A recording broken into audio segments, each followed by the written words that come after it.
Sam Seder. The destiny of America is always safer in the hands of the people than in the conference rooms of any elite. Sam Seder. They are unanimous in their hate for me, and I welcome their hatred. We must guard against the acquisition of unwarranted influence, whether sought or unsought, by the military-industrial complex. The Majority Report with Sam Seder. Ever get the feeling you've been cheated?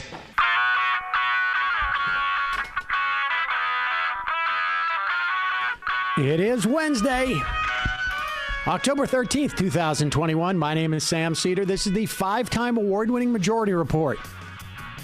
We are broadcasting live steps from the industrially ravaged Gowanus Canal, the heartland of America, downtown Brooklyn, USA. On the program today, New Yorker contributor Eyal Press, author of Dirty Work, Essential Jobs, and the Hidden Toll of Inequality in America. Also on the program today, Joe Biden expected to sign a recently yesterday, House-passed 2-month debt ceiling hike. Meanwhile, mansion, cinema, mansion, cinema, mansion, cinema, cinema, mansion, mansion, cinema. Sanders and Jayapal say it's expanded Medicare coverage or bust. No quarter sandwiches this time around. U.S. opens its land borders with Canada and Mexico for the fully vaccinated. It's the first time non-essential travel by land can happen at those borders in 19 months. Meanwhile, vaccine mandate wars heat up across the country as Republicans running on a pro-COVID ticket. House Budget Chair John Yarmuth announces his plans to retire. And Biden ends workplace ICE raids. Policy adopted by Donald Trump. Meanwhile, labor news, Dollar General workers looking to unionize. IATSE's 60,000 members. They voted to authorize a strike the other day. They continue negotiations. God bless you. Thank you. Meanwhile, Milwaukee sees a day without Latinx and immigrant workers. 24,000 Kaiser Permanente workers on the West Coast authorize a strike. More strikes continuing. 150 group home workers go on strike in Connecticut. That according to the Payday report. Check that out. And more than 4 times the number of police officers have died of COVID than gunfire in the past year and a half. Yet those police unions still fighting a vaccine mandate. All this and more on today's program. I want you just to think about that number. 4 times the number of police officers around the country have died of COVID. It's probably an undercount. Than of gunfire. And just contemplate the response by the police unions to these vaccines and to masking and whatnot, as opposed to what we would be hearing if the number of police officers killed in the past 19 months and in the wake of the George Floyd protests last year, if the number of police officers killed by gunfire had gone up 4 times, you can only imagine. Yeah, many of these cities and municipalities are already quietly going back to initial levels of police funding that was reported a few days ago. And they are using these crime statistics in order to justify it. So we already see they're immediately taking reactive action based on, these nebulous crime statistics. Right. And we should also say that, there is not been a rise in major and violent crimes, just in murder. And so there's something specific going on. And it has happened around the country in places, red, blue states, red, blue cities that have changed their policing. Very much of them have not cut their policing at all. But it's trumpeted by the police unions because this is what they do. And hello to you. And I should say hello to Emma Vigeland. Yes, and I think you forgot something. Happy Hump Day. That's right. It is Wednesday. I forgot about that. It's true. We started the morning off by watching a video. I guess it came out in April. New Yorker magazine had a video of Wayne Lapierre shooting an elephant. Because apparently this is a sport. It's like literally shooting at the side of a barn. And then apparently not only did he not kill the elephant with the first shot, he then was brought over by a guide to shoot the elephant from literally 10 feet away. Oh, good shot, sir. And it took him 3 or 4 shots to do that. This is the, I mean, it's just, we may play it. I just saw it for the first time. It is so disgusting, so demented, so twisted. I mean, I don't want to get too into it, but I understand like people going hunting for deer. I understand it from I'm capable of understanding it from a sportsman perspective. And certainly I know people who who kill a deer and that becomes one of their main sources of meat for the year.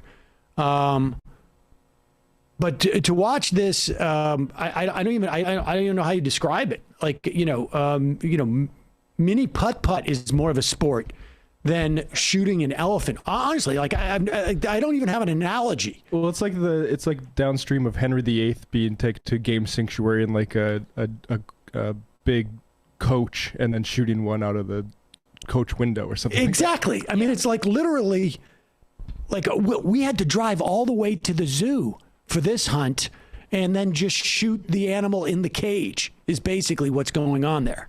But we'll get to that later. Yeah, I don't even know. Can we talk? If we talk about that in the first hour, I might swear. Not to be able to help it. Well, we'll wait on that. But people should look it up if we don't get to it. Meanwhile, we heard for days the horror that Kristen Sinema was subjected to when someone walked in behind her in a bathroom and as she was in a stall, read off a statement about what was happening to immigrant families and in the horror. What she's directly causing and preventing from happening because they were her constituents. So. Exactly. Yeah. And the horror of sitting in your seat on an airline and having someone come up and politely ask you if you will make a commitment to not deport her family. Yes, they interrupted her game of Fruit Ninja. So polite, in fact, that a stewardess came by and said, is there anything else I can help you with? Are you okay? Can I get you something else? Do you need peanuts? Like a war zone. Here is Brevard County, Florida School Board member Jennifer Jacobs at a meeting at the Brevard County School Board meeting.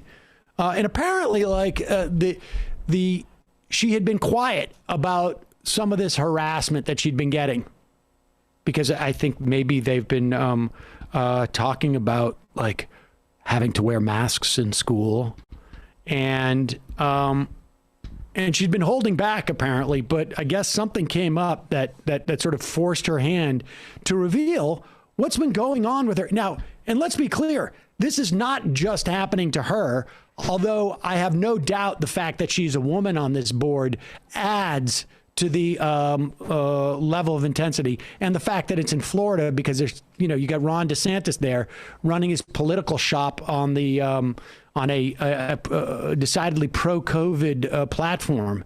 But make no mistake, there's probably a dozen, if not dozens, of Jennifer Jacobs around the country dealing with this stuff.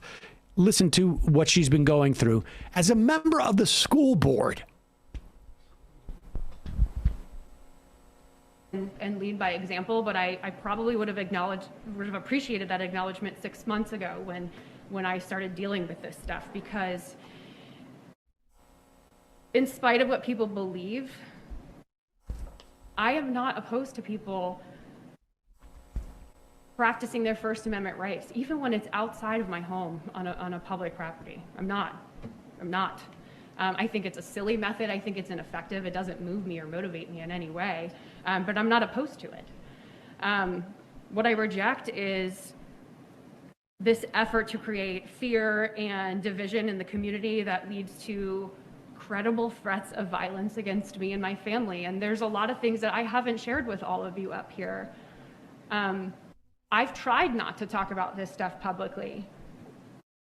And when you guys brought this up today in the workshop, I felt off guard and frustrated, because then it became something on our agenda that I couldn't express to you why I was against it any longer, because now it has to be in the sunshine.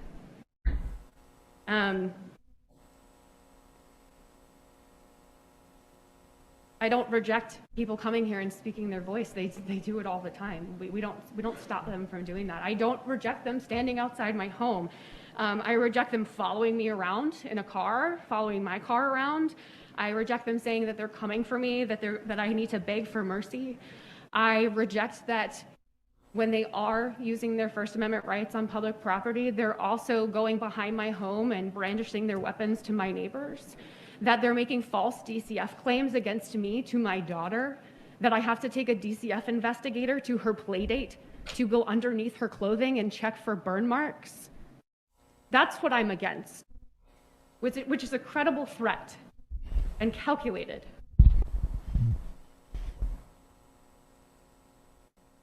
So that's what she's referring to there is Department of Child Welfare, essentially, or the equivalent down in where she lives. And I should say I said her name was Jennifer Jacobs. I meant Jenkins.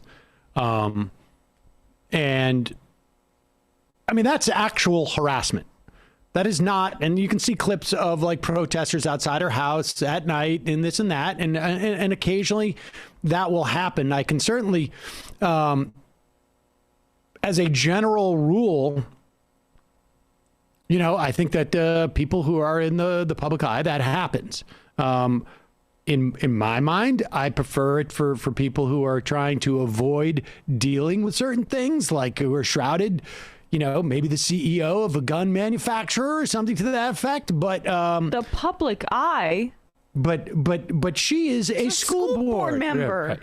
And everything else she accounted. I mean, these people should be arrested, as far as I'm concerned. Here is Josh Hawley from Missouri complaining to a DOJ official who put out a notice that if state law enforcement needs to deal with situations like this, like people essentially swatting school board members by calling child services. They're concerned about child abuse, by the way, this crowd, this anti-mask crowd. They're concerned about child abuse. Which Tucker Carlson told them to be. Yeah. And here's Josh Hawley complaining that the DOJ is offering federal help in the event that there's been any law breaking in this instance. Here's Josh Hawley. And this is, I should say, video from the recount, which stitches together both Hawley's words and some of these situations around the country. Is waiting to express one's view at a school board meeting harassment and intimidation? We know who you are. We will find you, and we know who you are. You'll never be allowed in public again. You better watch out. Harassment and intimidation? What did those terms mean in the context of a local school board meeting? I will come after you. I'm gonna come for everybody. You have awakened the ape army, and we will come for you, and the Holy Spirit is coming with us. If this isn't a deliberate attempt to chill parents from showing up at school board meetings, I don't know what is. You need to be arrested. You're allowing child abuse. You're allowing child abuse. It's child abuse. Tell me where the line is with parents expressing their concerns. Multiple people were arrested, including one man who was tackled to the ground by deputies. Fists are now flying. All of this on live television. Hey. Whoa, guys, come on. Hey, officers. Whatever happened to just working things out? Yeah. You gotta call the FBI. I mean, there it is. This is, it is, I mean, this is some real psycho stuff. They're deliberately downplaying it because this is a part of a grassroots, we're now learning, astroturf campaign funded by people like the Koch brothers who are trying to gin up and excite this kind of anger because they see it as a political tool. And these people screaming child abuse, as Matt said, that was planted in their minds by Tucker Carlson and then all of the other right-wing pundits that copy him, as they're basically swatting this school board member who we played before, Jenkins, and having her child search for burn marks. If you don't think that's traumatic to the child and you really care about child abuse, maybe all of this is just a projection of your anger about society slipping away from you, and you're a subject of a Republican campaign to exploit your anxiety. There's no introspection about it, and it's all projection about their children. They pretend it's about their children when in reality it's about themselves. All right, we got to take a quick break. We'll be right back. When we come back, we'll be talking to New Yorker contributor Eyal Press, author of Dirty Work, Essential Jobs, and the Hidden Toll of Inequality in America. I've told this story years ago. I was on an airline flight, and I sat next to some dude who had these, was starting to tell me about a product he was pitching. I don't think it ever went anywhere, but he was like, do you know that mouthwash is full of alcohol? And I'm like, no, I did not know that. And he goes, that's why, the guy down the, this was 20 years ago, the guy down the hall, he has that mouthwash in his drawer. I guess he assumed I actually had a job. And he said, the guy down the hall, he's got the mouthwash in the drawer, and that's why. According to cinema's standards, that's harassment to be spoken to on a plane. Exactly. Right. It actually did feel like harassment. Should have pressed charges. It turns out mouthwash has not changed in almost 140 years. You go into the supermarket or you go into the pharmacy or wherever you go, most brands are still selling those huge bottles that are mostly full of water and alcohol. Well, that's why the oral care experts at Quip have created a mouthwash that gives you more of the ingredients you need, and it comes in an eco-friendly refill bottle that's 100% recyclable. You guys know Quip as the makers of the electric toothbrush and the floss that I talk about almost relentlessly. Quip mouthwash kills bad breath germs. It helps prevent cavities, leaves you feeling fresh. And this is all because of a formula that gives your mouth everything it needs. They're 4 times concentrated, has fluoride, xylitol, and CPC, but they left out the artificial colors and the stinging alcohol, which is also just not good for you. You find in a lot of other rinses. You can get a customizable subscription, so you get refills automatically delivered straight to your door every 3 months. Quip's refill bottles made from 100% recyclable plastic. And mouthwash is, of course, the perfect finishing touch to the complete oral care routine. You pair it with the Quip electric toothbrush, both for parents and adults, or adults, I guess, and kids, I should say. I'm just thinking about my household. My kids have their Quips. Milo has the full-size bristle. Saul has the little one. Refillable flossers, which I think are one of the greatest inventions I have ever seen that they make. And their grape tasting good-for-you gum that comes in one of those little Pez dispensers. You've heard me talk about Quip many times.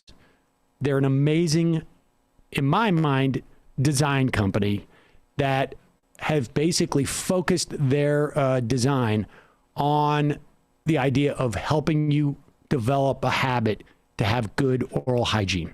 And it has certainly worked in my family. The toothbrush, super easy, not one of those big bulky ones. You travel with it, you take it with you. It is almost the size of a regular toothbrush. The refillable flosser, honestly, I feel like I could do an hour-long program about it. But if you go to getquip.com/majority5 right now, you can get $5 off a mouthwash starter kit. It's $5 off a mouthwash starter kit. It includes a refillable dispenser and a 90-dose supply of Quip's 4-time concentrated formula at getquip.com/majority5. Spelled GETQUIP.com/majority5. Quip, the good habits company. Also, this is a One of our sponsors today, a listener of the program, who has been who's a longtime listener, who has had years of experience of working in the solar industry. Some of the places he was working for, he found that some of their practices were a little bit predatory insofar as getting people into leases that weren't necessarily in their best interests. Many people who own homes are started to contemplate solar, but you don't know where to start. There's a lot of homeowners who are unaware that solar options are currently available for them, both in terms of turning back their meters and as backup energy. It's now possible to retrofit a home with solar panels for no money down. Most homeowners that switch over to solar see significant savings starting in their first year. This is possible thanks to the Solar Investor Tax Credit, which is going to go away soon. My Solar Nerd's mission, mysolarnerd.com. Their mission is simple. They help you find the best solar program for your house and make the transition as easy and smooth as possible. And what they do is they analyze your usage, they find the best equipment for your needs, they determine the incentives and financing you may be qualified for, and then they project manage the process between you and the installers. They obtain the permits, they decide, what's the best angle, where's the best place for this, et cetera, et cetera. Don't want to wait on this. Some of those tax credits and incentives are sunsetting. The current 26% tax credit drops down to 22% next year before going away. If a project's completed by the end of this year on 12/31, that homeowner qualifies for the 26% ITC. So there's still time. And like I say, some markets that are prone to power outages may qualify for off-the-grid backup solutions. Majority Report listeners will get a $200 gift card upon installation of their solar system. Go to mysolarnerd.com, fill out the inquiry form now. Make sure you select the Majority Report listener for how you heard about My Solar Nerd at mysolarnerd.com. And that way, when you get in the installation, you get a $200 gift card. Check it out, mysolarnerd.com. All right, want to welcome to the program, or I should say back to the program, I believe, Eyal Press. He is the author of Dirty Work, Essential Jobs, and the Hidden Toll of Inequality in America. Eyal, I'm here with Emma Vigeland. Thanks so much for joining us. Oh. We cannot hear you. Just make sure that your microphone is on. All right, why don't we take just a quick break while you work on that? Oh, yeah, we can hear you now. Sorry about that. It was the microphone. Thank you so much for having me on, and apologies for that. Oh, not at all. Not at all. Thanks for being here. All right, let's start with Everett Hughes. Who is Everett Hughes? Why is he relevant? So he's kind of a forgotten man in the discipline of sociology, but he was a sociologist at the University of Chicago. And he wrote this essay in 1962 called Good People and Dirty Work. And that is actually the starting point, the point of departure for the book I just wrote. Hughes wrote that essay after spending a semester teaching abroad in post-war Germany. And he went there, and the folks he talked to were the people he'd known before the war, kind of intellectuals, architects, teachers. And he goes there and he wants to know, what are they going to say about the great, atrocities that just occurred under the Nazis? And, what he's expecting to hear is indeed partly what he hears, which is these folks tell him, we had no choice when the Nazis were in power. And we're ashamed of what the Nazis did. But then some of them go on to say, but the Jews, they were a problem. The Jews were a problem. They were they were taking all the good jobs. They were gathering in these ghettos. And we're not saying what the Nazis did was okay, but something had to be done to settle this problem. And Hughes kind of keeps hearing this. And in this essay that I mentioned, Good People and Dirty Work, the good people are obviously the folks he knew. The dirty work is what the Nazis did. And what Hughes basically posits is that we cannot look at the Nazis as rogue actors who were just kind of acting on their own. We have to see them as agents of the good people, not because the good people actually approved of what they were doing, but because they just pushed it out of their minds, right? They didn't want to think about it. They wanted someone else to handle it for them. And that idea, what's so interesting about it to me is if you think about other countries, the contemporary United States, for example, and you think about morally questionable things that go on here, you can see a very similar dynamic playing out. And actually, Hughes says this in the essay, right? He's an American, and he says, look, I'm not writing this to indict the German people. I'm writing this to warn my fellow Americans against the dangers in our own midst. And so I decided to take that idea and kind of update it and look at, how much of this what he calls dirty work goes on here, and how much do the rest of us sort of tacitly mandate it? Hughes called it an unconscious mandate. So that's really the idea of the book. So what you're saying is you didn't take it from Steely Dan, which was my initial thought when I read the book title.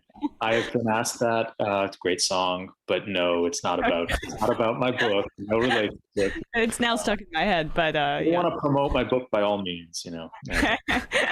All right. Well, but let me. So one of the things that strikes me about Hughes's work is that. And we'll go through the really the four areas in which you sort of look at this stuff. But there's also that argument has been, I think, in some circles, been made pretty distinctly in the context of policing in this country. That on some level, I mean, to the extent that there's a view of police. At least, and I think Chris Hayes had a book about this, Colony in a Nation, that this concept of policing for a significant number of people in this country is really about control as opposed to, help serve and protect. And that this is what we hire the police to do. To essentially control portions of our society, the people who are living in poverty, people who are have marginal political power, people of color, black people, that there is sort of this unconscious mandate for them to offer that control. So let's start with, I think, we see this. That is closest, I think, to what you look into, like correctional facilities, and an array. And we should say, you look at correctional facilities, slaughterhouses, or meat processing, broadly speaking, our drone program, and oil rigging, and oil rigs, and as different areas. So. I mean, let's just talk a little bit just more about the mandate, because the mandate obviously is pretty obvious there for correctional facilities. We need to house a lot of people. I mean, we don't need to, but in my opinion. But I mean, talk about. We can stop with Harriet Krzyzewski. Yes. Her story is just devastating. Yeah, so let's start with the criminal justice system. You mentioned police, and I should say that the reason I didn't specifically look at police officers is because the dirty work in my book is done by people who get stigmatized by a pretty broad swath of society for what they're doing, and that's true of part of the population when it comes to police officers. But there's another part of the population that doesn't see the work they do, which you described as control. They see it as not just okay, but heroic, right? And so I didn't want to choose an example where there's such a split. And when we shift from police officers to corrections officers, or to people who work in the prison system, there I think there's much more of a kind of general, yeah, right, the turnkeys, the folks who are watching over this incarcerated population, which is, of course, the largest incarcerated population in the world. I definitely think that, the policing you mentioned that is troubling has a kind of unconscious mandate, a popular mandate. It's not total, obviously. People are protesting it, but it is also not the work of rogue actors, right? I don't see that. Similarly with prisons. And if we go to the example I start the book with, I look specifically at Harriet Krzyzewski because she works in the mental health ward of a prison.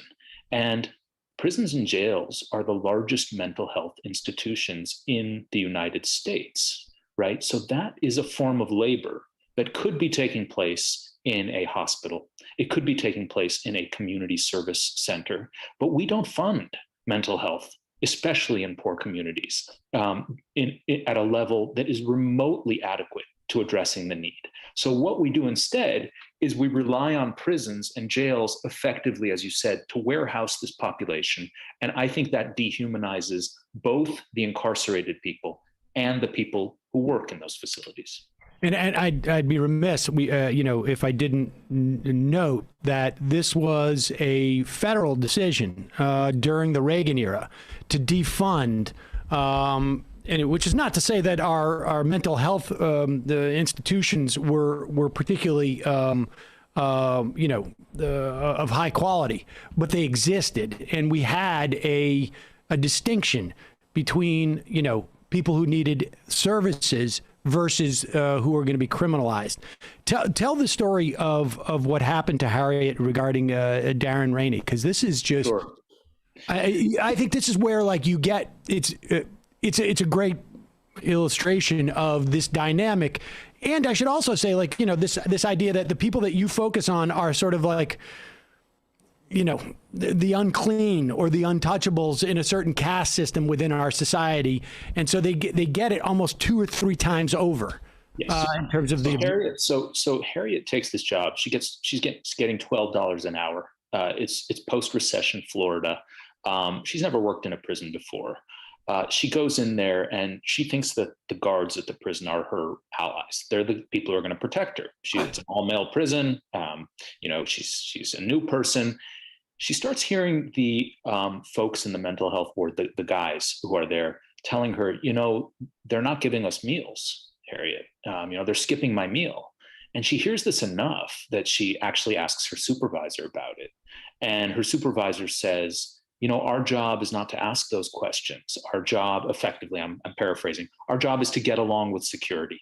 And Harriet then discovers that it's even worse than just skipping meals. They are locking some of the mentally ill prisoners at this facility, the Dade Correctional Institution, in a shower where the guards locked the door and they controlled both the water flow and the water temperature from the outside. And they put a guy named Darren Rainey in this shower, and he dies in this shower. And apologies for the graphic nature of it, but suffers burns on about 90% of his body. This was torture, this was murder. And it was a case that eventually came out because a prisoner there leaked it. A guy named Harold Hempstead leaked it to the Miami Herald. But let it be said, we would not know about this case if it had been left up to the staff at the prison, because Harriet, by that point, she hears about this.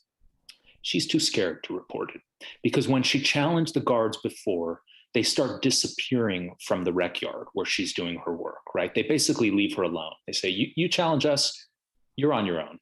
We run this place, you don't. And all of the mental health staffers, most of the ones I interviewed were women who really needed the work. A number of them were women of color, working, as they said, to support their families or themselves. They had no other better alternatives. And yet there they were, trapped in this dilemma because they felt horrible about it. I mean, I talked to them years after the fact. And, in Harriet's case, she doesn't say anything about what she saw, but she falls into a depression. Her hair falls out. She really sort of experiences in a sense, the feeling of complicity, of being dirtied, right? And I think the point of that story is it's a very graphic illustration of something that we've set up as a society to happen over and over again, right? You have these mental health aides, not paid well, working under harsh conditions in an environment that is just about the last place you would want to put people with severe mental illnesses.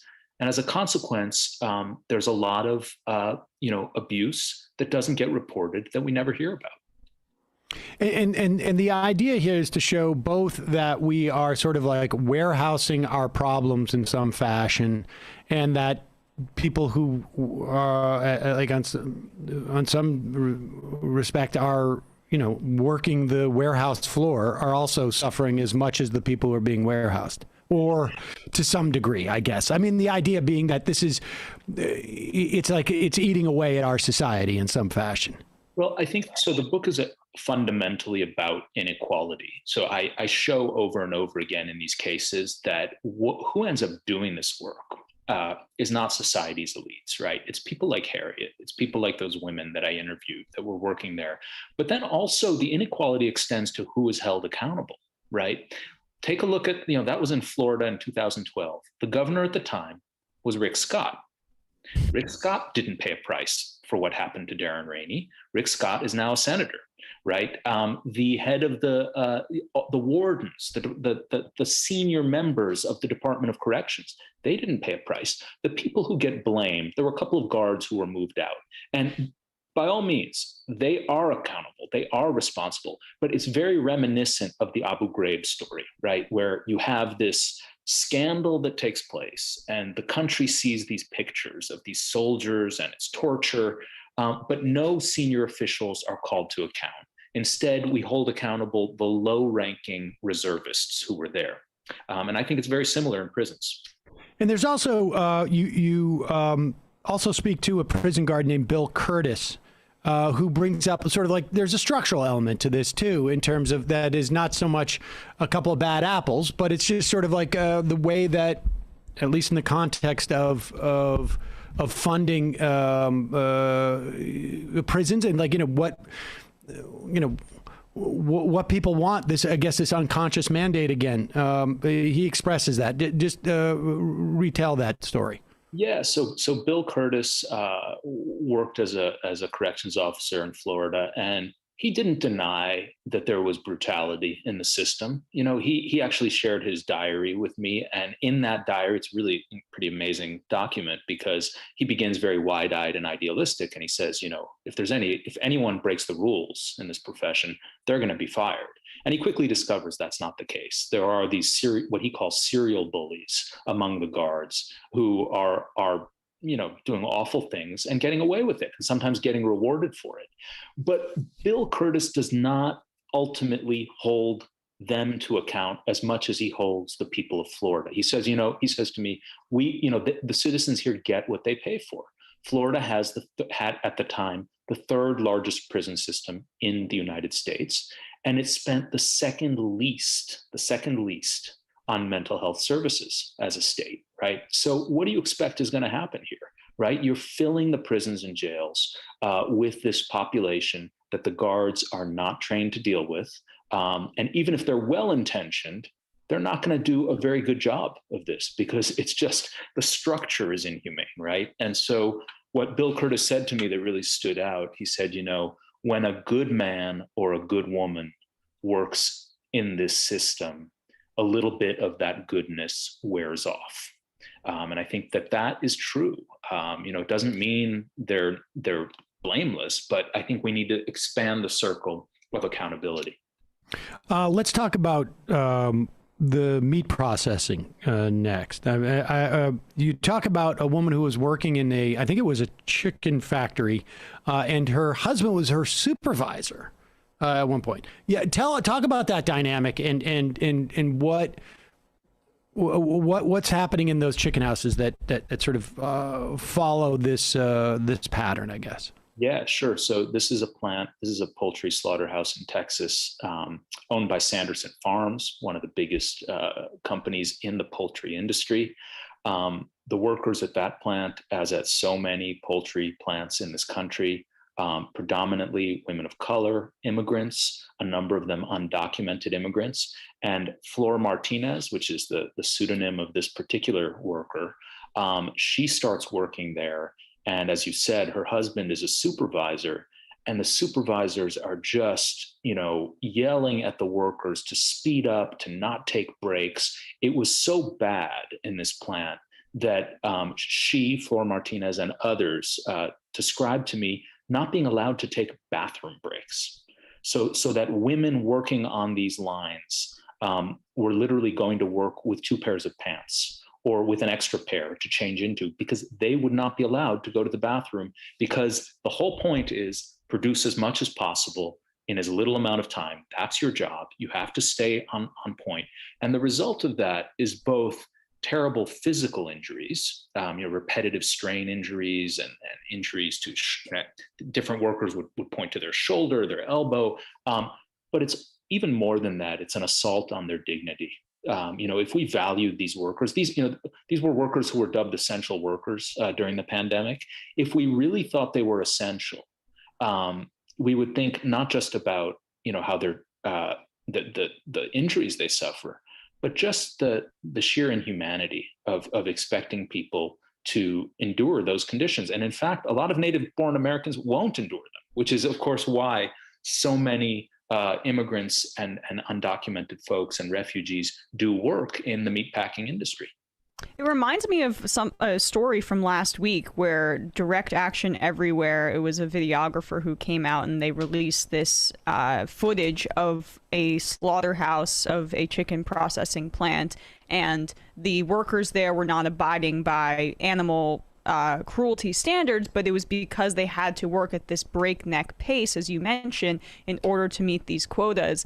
And as a part of the larger dynamic that you talk about here, I don't think there's anything more indicative of the compartmentalization that occurs with a lot of these industries that you cover here than chicken processing or meat processing, because it feeds into larger consumption habits that nobody in the United States, if you're not a vegetarian or vegan, doesn't want to be thinking about. And then there's also those added dynamics of this falling on workers who are either immigrants or non-white, for example.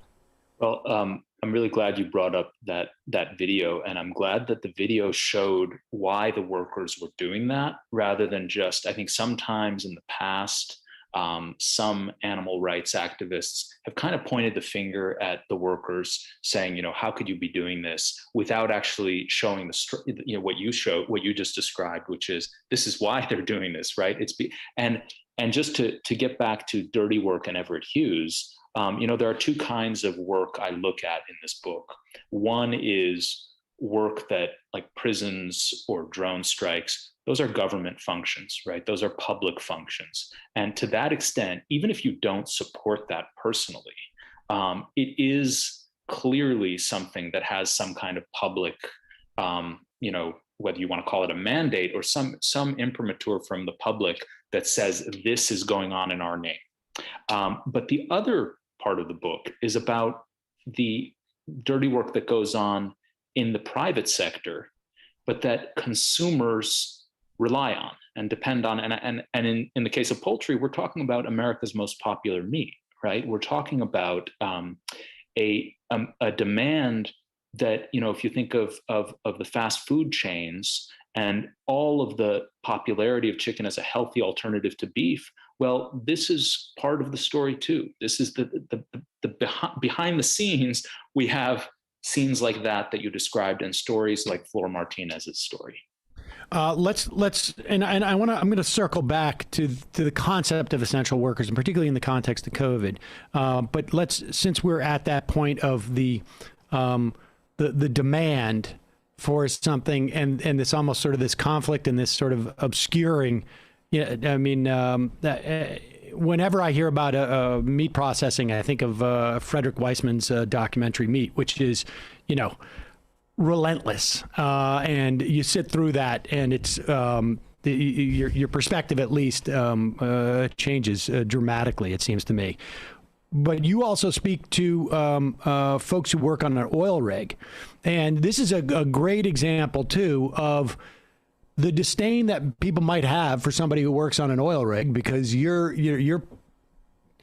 job is basically to pull stuff out of the ground that's killing the planet on some level. But it obscures sort of these other issues, and you talk about the BP explosion in the Gulf, and how the death of 10 workers was completely neglected. Talk about that dynamic, because I'm of two minds of that. Yeah. And I think a lot of people are probably of two minds about that. But the what you're talking about in particular came to a head at a Senate hearing on the BP spill, the Deepwater Horizon spill, which, as you say, killed a number of workers, and the workers, the family members of some of those workers were at that hearing. They were in the audience, as well as some workers who survived the blast, including a guy named Stephen Stone, who I write about, who was aroused about. And they're there, and the senators are holding up pictures of birds and wildlife that got affected by the spill. And that's appropriate on one level, because this was a horrible environmental catastrophe, and the oil industry is a, I would say, existential threat to the environment. That's all well and good, but there were no pictures held up of the workers who had died. And this really struck not only Stephen Stone, but his then wife, Sarah, who was in the audience, and it goes on to kind of paint these pictures of the family members who are there, the anguish in their faces. And, who ends up being aroused about on an oil rig in the Gulf? I talk a little bit about that. It is a good paying job, by the way. I don't want to be, a lot of the jobs I write about don't pay well at all, or they pay just above minimum wage. But this is a good paying job. But why does someone like Stephen Stone do it? Well, his other option is to work for really low pay without benefits at the local rug factory in Alabama, where he happens to be. And he doesn't want to do that. He's come out of the Navy, he's a high school graduate, and he's told, hey, you can make a lot more doing this work is aroused about. And my point is that, and I compare kind of in that section of the book, there's also an element of regional inequality, because what people in the Gulf will tell you, and it's not so easy to answer this, is, you guys come down from California or the East Coast, and you look at all these chemical plants and these oil rigs, and this whole zone of fossil fuel production, and it looks so bad, and you say, this is condemnable. Well, how did you get here, right? You flew or you drove. Who powers, what does this society rely on to such an extent? And so there is a kind of doublespeak until we get more serious about, shifting away from fossil fuels as a society. It's just one more sort of, I guess, externality too. I mean, all of these things are just externalities, right? That society gets what it wants, and it dishes off the low cost or the physical or mental anguish onto other people who are, in many respects, disenfranchised or politically marginalized. The last area, drone work. There's been reports over the years of what it does to people who work on drones, but this is also like a great example of like super unconscious mandate, but also maybe a conscious effort to make that mandate more unconscious to the American public. No question. And here I think we also have to talk about the bipartisanship involved, because the drone program begins after 9/11 under Bush, but it gets ramped up under Obama. And then ramped up even more under Trump. And it's on the one hand, I think the whole idea of, these targeted assassinations conducted from a distance by people who are sitting at computer screens, there's something creepy about that when people hear about it. There's something unsettling. On the other hand, there's something incredibly convenient as a society, because we had these expensive, failed ground wars, right? And everybody kind of was sick of that across the political spectrum. And we had Guantanamo and this sort of whole moral question of, if these, suspects are captured, where are they detained, and what will the conditions be? Well, a large part of the answer to that ended up being, unfortunately, we're not going to detain them. We are going to, hit them with a Hellfire missile. Kill them. kill them with no questions asked, right? With sort of in the shadows. And what I think is sort of, twists it even further is that the people who are actually in the drone program, they are the ones who actually do see the footage, right? Who actually do record and watch and the military itself, showed me studies. They are exposed to more graphic violence on average than the typical soldier on the ground. That doesn't mean they experience it in the same way, but they see it. And so what you see is high rates of burnout, high rates of stress, and high rates of what I call moral injury, which is actually what psychologists and chaplains at the drone bases were telling me. They'd have guys come up to them and say, what is Jesus going to say about all the killing I've seen, all the killing I've been involved in? And I think what's especially relevant to this discussion is, what matters about the killing that goes on in a war is how a soldier can conceptualize it afterwards, right? Like, okay, my unit was under fire. We fired back. It was kill or be killed, right? Or I was on a mission, it had a goal, the goal had to be reached to protect my country. But what if you are sitting far away and you are not under fire, and then you see on the screen that there are civilians that have been hit, right? How do you process that? And when you don't even have a space to process it, because you're going straight from that job to a society that is sort of, oh, the wars? What wars? Some of these drone bases are in Nevada, right near Vegas. So it's that disconnect that I really focus on. Let's get into sort of like this concept of essential workers, and this, I think really was heightened during COVID. I mean, we have really, and there's also sort of like, you mentioned this distinction between these government jobs, one being the drone operator and one being the corrections officer in the private sector.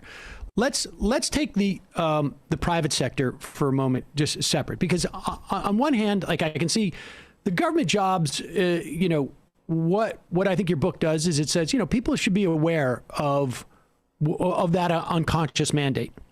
On the private sector, it feels like this is really what we're looking at is capitalism in many respects. I mean, isn't that what we're talking about? I mean, we talk about you can't go to the bathroom if you're working in the meat processing plant because we need to squeeze every bit of profit we can out of this. I mean, frankly, it's also probably the case in the corrections facility because that's all privatized prisons to some extent too, I would imagine.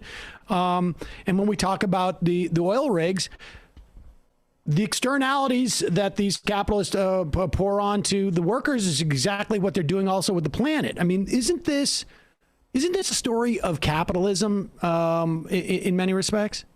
I would say I don't disagree with you, but I would say that it is a story of American capitalism. I don't mean to put too fine a point on that, but in the Slaughterhouse section of my book, I actually talk a little bit about what happened in Germany when there was a COVID outbreak there, and the company that owned the plant tried to blame the workers, which is what happened here too, by the way. Oh, it's their lifestyle. They don't, they all live together. They're not being careful.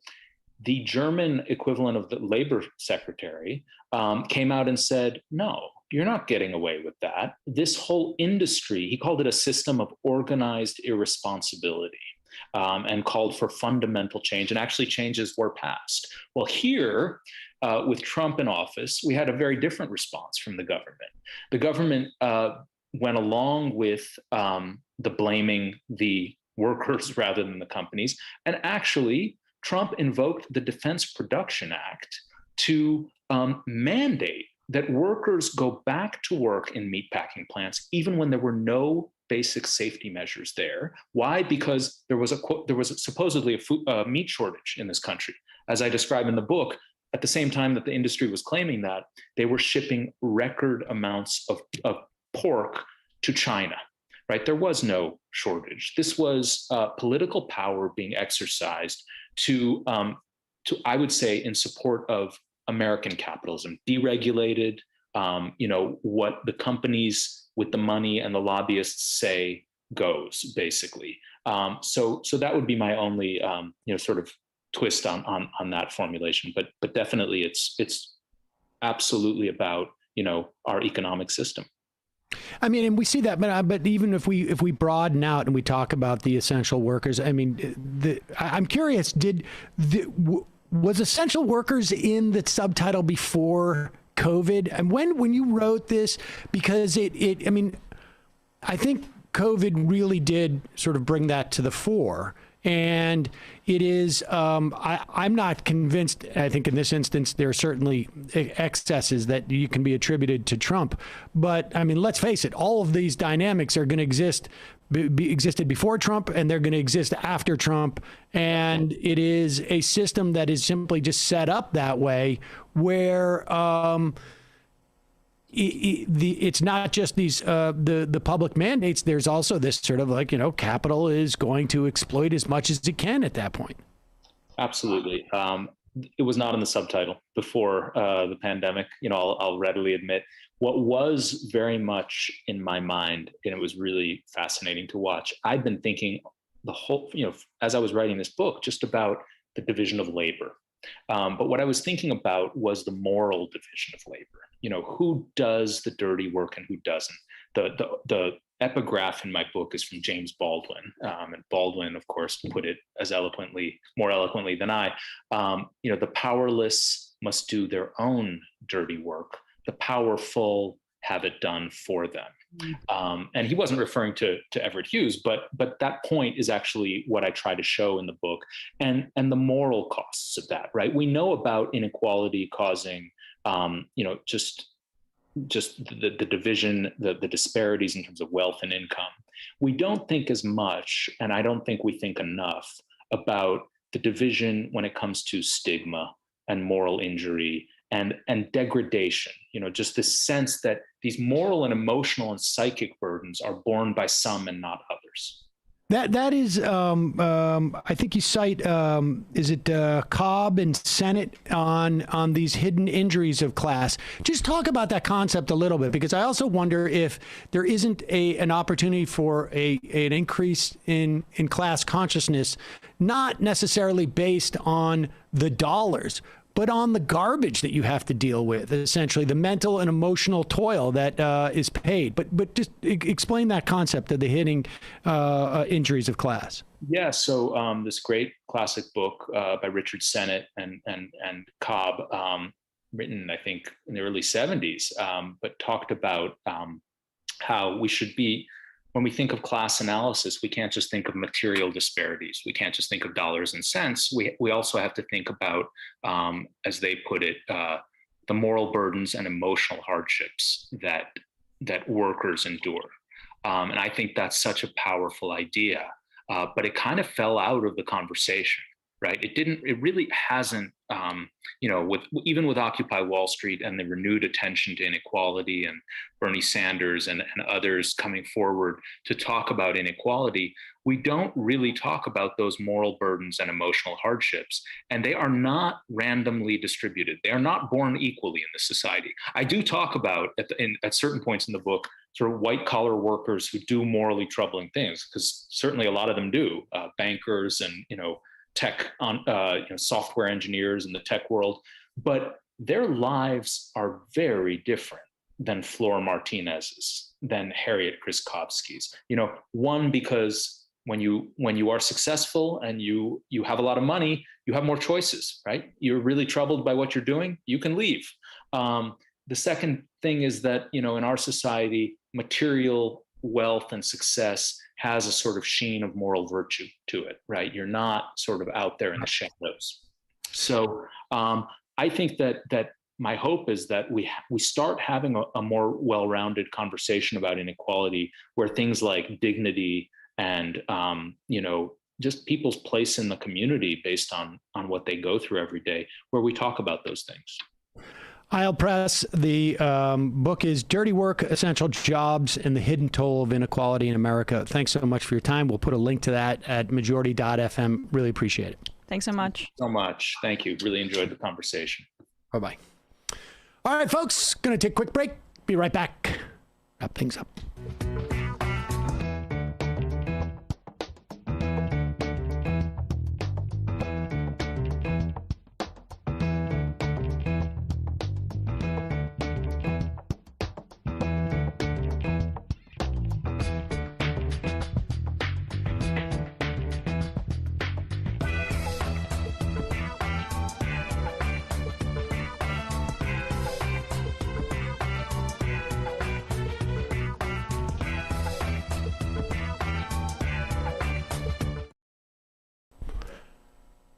To our Peacock viewers, we're going to say goodbye in just a moment, but we will continue this conversation because I've got a long list of people who are on strike or have authorized strikes. I mean, we're in the hundreds of thousands now.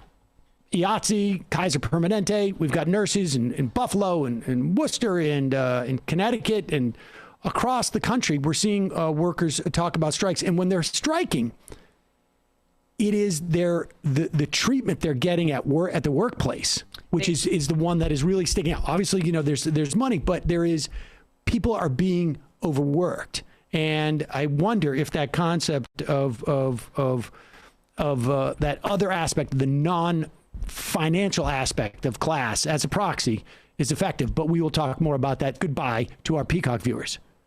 Goodbye. All right, for the rest of you, we continue that conversation. There's this dynamic, too, that I wish we were able to get to, that I think there was a reckoning and a mass understanding of the value of one's labor that we haven't seen in a while in the midst of the pandemic because work was so affected. And so I think that's part of what's galvanizing people. I think it's the opposite. The inverse? I think it's the opposite. I think the people understanding the power of their labor is downstream from them saying, we're getting just absolutely crapped on here. And and I think we started to see this with the teacher strikes, too. It wasn't just about the cash. That was an issue, no doubt. But it was also about understaffing. I mean, you hear about understaffing. The IATSE thing is very much about you can't make us work 14 hours a day. It's just, 5 days in a row. It's just you can't do it. You can't make us work on an assembly line or in a factory and not let us take a leak. This is not the way that human beings should be treated. I think the fact that there is you don't get money is one of the reasons why these goes hand in hand with the way that these companies and corporations and capitalists feel that they can exploit their workers this way. Yeah, how many times have we heard during this strikers sort of elaborating how they feel, and it's they treat us like robots. They say it like that, like the Amazon workers, the Kellogg's workers, we're treated like robots, like we're just a cog to put in this machine, and then once we break, and you hear about it, people working with somebody with a torn ligament or something in their knee, and they're hobbling all over the place, and they can't, and at a job where you're literally not allowed to sit down or lean against something. I mean, it's just, crazy. And this is, look, there is, we have tremendous economic disparity in this country. We have a dynamic where it has been very, very difficult, it feels like, to instigate any type of class consciousness in regards to money, because our society is so built around the idea that you could win the lottery and fiscal responsibility. Yeah, pull yourself up by your bootstrap. All of that on those financial terms. But the one thing that Americans do seem to understand is aggrievement in the way that they're treated. And that cuts across ideological grounds. You have different people feeling aggrieved for different reasons. Yes, and that's also part of part of why the pandemic was instrumental in some of this awakening, right? There was that added health anxiety, which was 100% correct and understandable, that got people thinking a little bit more about treatment at work. Exactly. It was about treatment. It was the way that the workers are treated, and distinct from the financial compensation in their minds. Which now, is already. I think ultimately, that needs to be that needs to be integrated. But I wonder if there isn't a means to class consciousness that has to do with, the way that people are just like treated, and questions of dignity and whatnot at work. All that said, ladies and gentlemen, we are going to head into what we call the fun half. 646-257-3920. 646-3920 is the number. We will be taking your phone calls today. Also, you skipped the middle three digits, but whatever. So what is it? 646-257-3920? Yeah. It's fine. Oh, jeez. 646-257. Well, it's fine. You Call said that other 646-3920 is the number. Good luck. Good luck with that one. 646-257-3920 is the number. Just a reminder, it is your support that makes this show possible. You can help the show survive and thrive by becoming a member. It is your support that keeps the show alive. Also, justcoffee.coop, fair trade coffee, tea, or chocolate. Use the coupon code majority. You get 10% off. Join our Discord, majoritydiscord.com. 4,000 members and growing. It is free. Great opportunity for you to exchange resources. There's opportunities for mutual aid. There's discussions on policy. There is, it's an amazing resource. Check it out. Also, you can IM the show by getting the app at majorityapp.com. Don't forget, on Nomi's show this week, she is in Glasgow and awaiting the UN climate summit. And there's a lot of people there who get there before the representatives from the countries. And she's interviewing all of them. All of them. I saw she Instagrammed a photo with Al Gore. Oh, she really? Yeah. So maybe she got him. Deep state. And so check it out, youtube.com/The Nomiki Show. The Nomiki Show. The Nomiki Show. One on the day Show. And say it with confidence. Just sell it. I mean, I do. I sell it. I sell it both ways. So check that out. And Matt, what's happening in the Matt Lachian universe of media? Tonight, Maximilian Alvarez of the Working People podcast will be talking about actually similar things to what we're talking about today, regards to COVID and labor, and also be talking about Russell Brand and his vaccine stuff, but also a really good question he asked Brett Weinstein. So check that out tonight, patreon.com/leftreckoning to get the post game, but subscribe to the YouTube channel. All right, folks, see you in the fun half. You are in for it. All right, folks, 646-257-3920. See you in the fun half. Are you ready?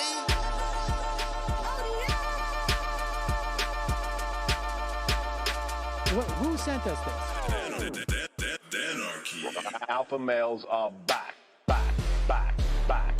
Boy is back. And the alpha males are back.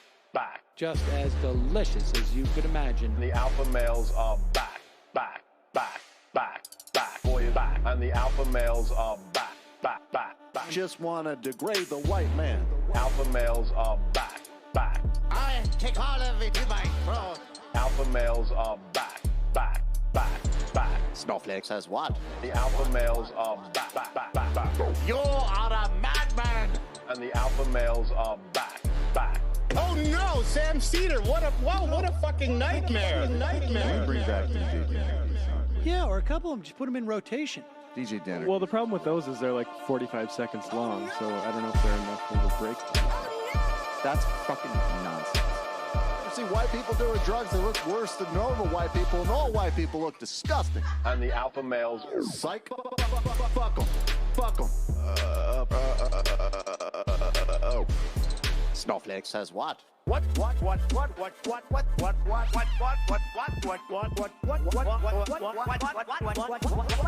Snowflake says what? A hell of a lot of bank. Okay, I'm making stupid money. Hell of a lot of bank. A hell of a lot of bank. All lives matter. Have you tried doing an impression on a college campus? I think that there's no reason why reasonable people across the divide can't all agree with this. Psych. And the alpha males are back. And the Africans are black African. And the alpha males are black. And the Africans are back. When you see Donald Trump out there, doesn't a little part of you think that America deserves to be taken over by jihadists? Keeping it 100. Can't knock the hustle. Come on, fuck 'em. Things I do for the bigger game plan. By the way, it's my birthday. Happy birthday to me, Jew boy. I have a thought experiment for you. And the alpha males are back. Africans are black. Alpha males are black. Africans are back. Come on. Come on. Someone needs to pay the price for blasphemy around here. I am a total pussy.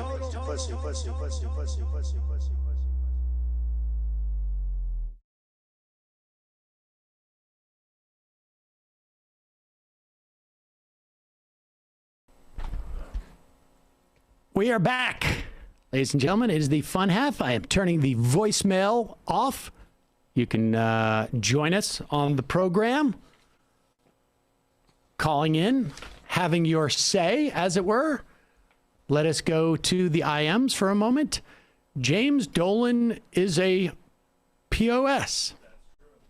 Emma, I heard that New York is very expensive to live in, but if that's true, how has Tom Wilson been rent-free there for 5 months? It's going to be sad tonight when the Rangers spend their entire offseason trying to make sure they can fight one player and then have to have Ryan Reeves actively make their team worse anytime he's on the ice. Shut up. Only to lose a fight against them. Don't worry. Panarin and Zibanejad will still score against against the Caps. Shut up. Can I just say something? What is amazing to me is that, like, I don't know, 4, 5, 6, 7, 8, 9, 10, 11 lines of text there. I read all of it.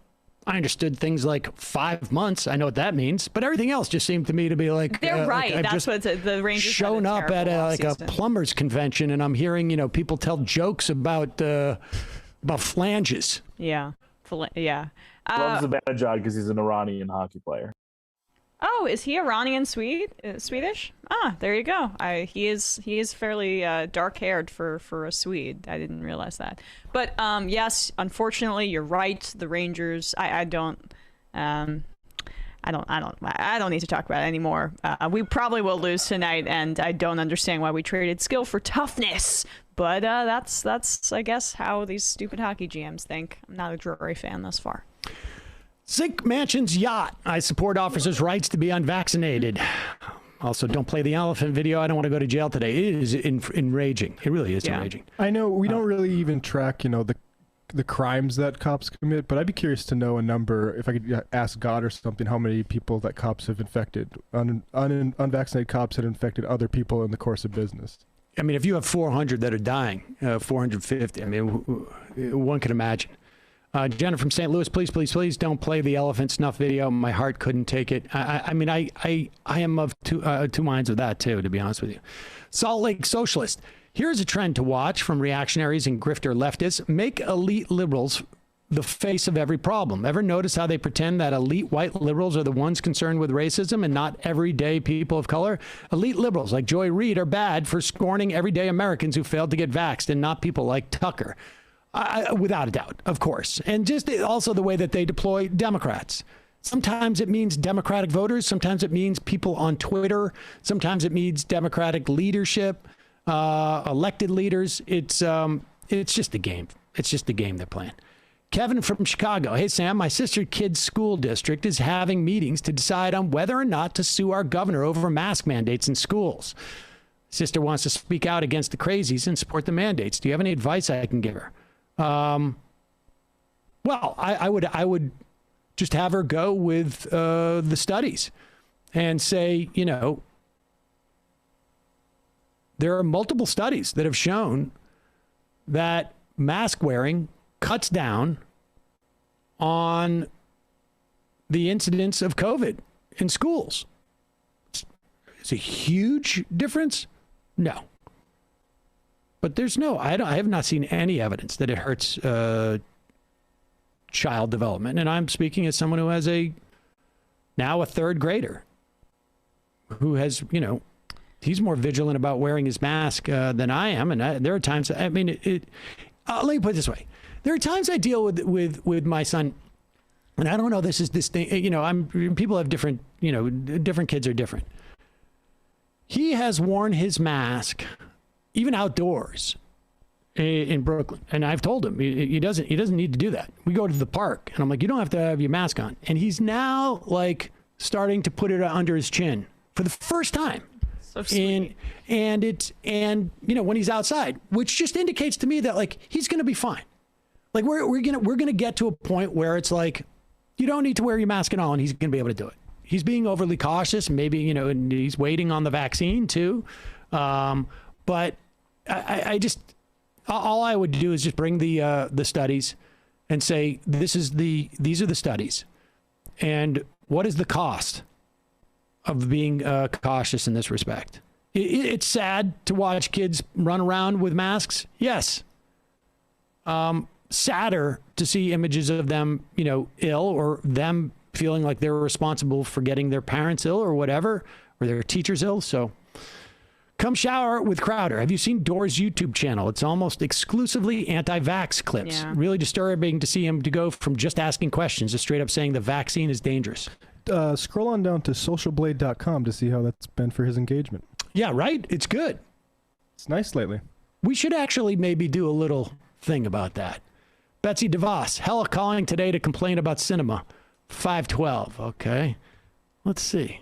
How quickly you got into the thing here. Did I miss it? I don't see any 512. Shore app. Hey, MR crew. Long time no text. I think Emma was referring to the condor yesterday instead of the dodo. Condor went extinct in 1987, followed by the plane of the same name in a decade or so later. No, I was definitely referring to the dodo. I learned about the dodo in a book I had and internalized it in a way that I thought that it happened during my lifetime, but it was just a history book. So I've never been alive when a condor has been. That's the sort of thing that is depressing. I don't understand why conservatives don't find that stuff depressing. Yeah, right. What it tastes like. What a softie. Gigajeb. Sam, are you concerned about the emergence of the Mind Goblin caucus in Congress? I think the whole America First thing is scary, but the Mind Goblins members are in very safe districts, plus 10, plus 14, etc. Is it worth primarying the Mind Goblins? Mind Goblin deets? I'm just waiting for the other shoe to drop. Yeah. Lionel Hutz, great segment with Eyal Press. I work for a bank in a call center position. We are not allowed to hang up on callers no matter how abusive they are. In order to keep the benefits that pay for the mental health assistance I receive, I have to continue to subject myself to such abuse. That is horrible. I'm sorry to hear that. Calling from a 757 area code. Who's this? Where are you calling from? Is this me? Yes, it is you. I'm calling from Sexual Anarchy. Okay. No, I'm calling from Virginia Beach. I'm a long-time listener. That sounds like Sexual Anarchy. To talk about. Sorry, go ahead. Can you hear me? Yeah. Okay, yeah, there's a couple of things I wanted to talk about. First, I wanted to thank you guys for being there for me when I came out of libertarianism. It's our pleasure. Thanks for joining us in the world of rationality and sanity. Yeah, it's good to be here. The other thing that I wanted to talk about was there's a local issue that's coming up in Virginia Beach. I don't know if you guys are aware of it on a national level. Sorry, I got a frog in my throat. But there's a festival that we had 2 years ago called Something in the Water that was put on by Pharrell Williams. Mm-hmm. And obviously we didn't have it last year because of coronavirus. Yeah. And this year, he canceled it because the Virginia Beach Police Department killed his cousin. Boy.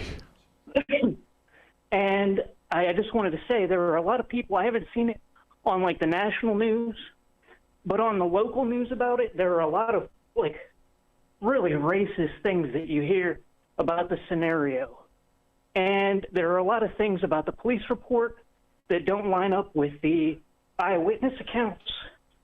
And there are a lot of like local real estate developers who are pissed off because last time they did the festival, it brought in like $50 million. Mm-hmm. And now they're kind of bitter about like, oh, well, his cousin shouldn't have been carrying a gun, or, you know, they had a whole bunch of like erroneous information. And I just wanted to let you guys be aware of that situation. Donovan Lynch is his name, right? Yes. All right, we'll check into that. Appreciate the call.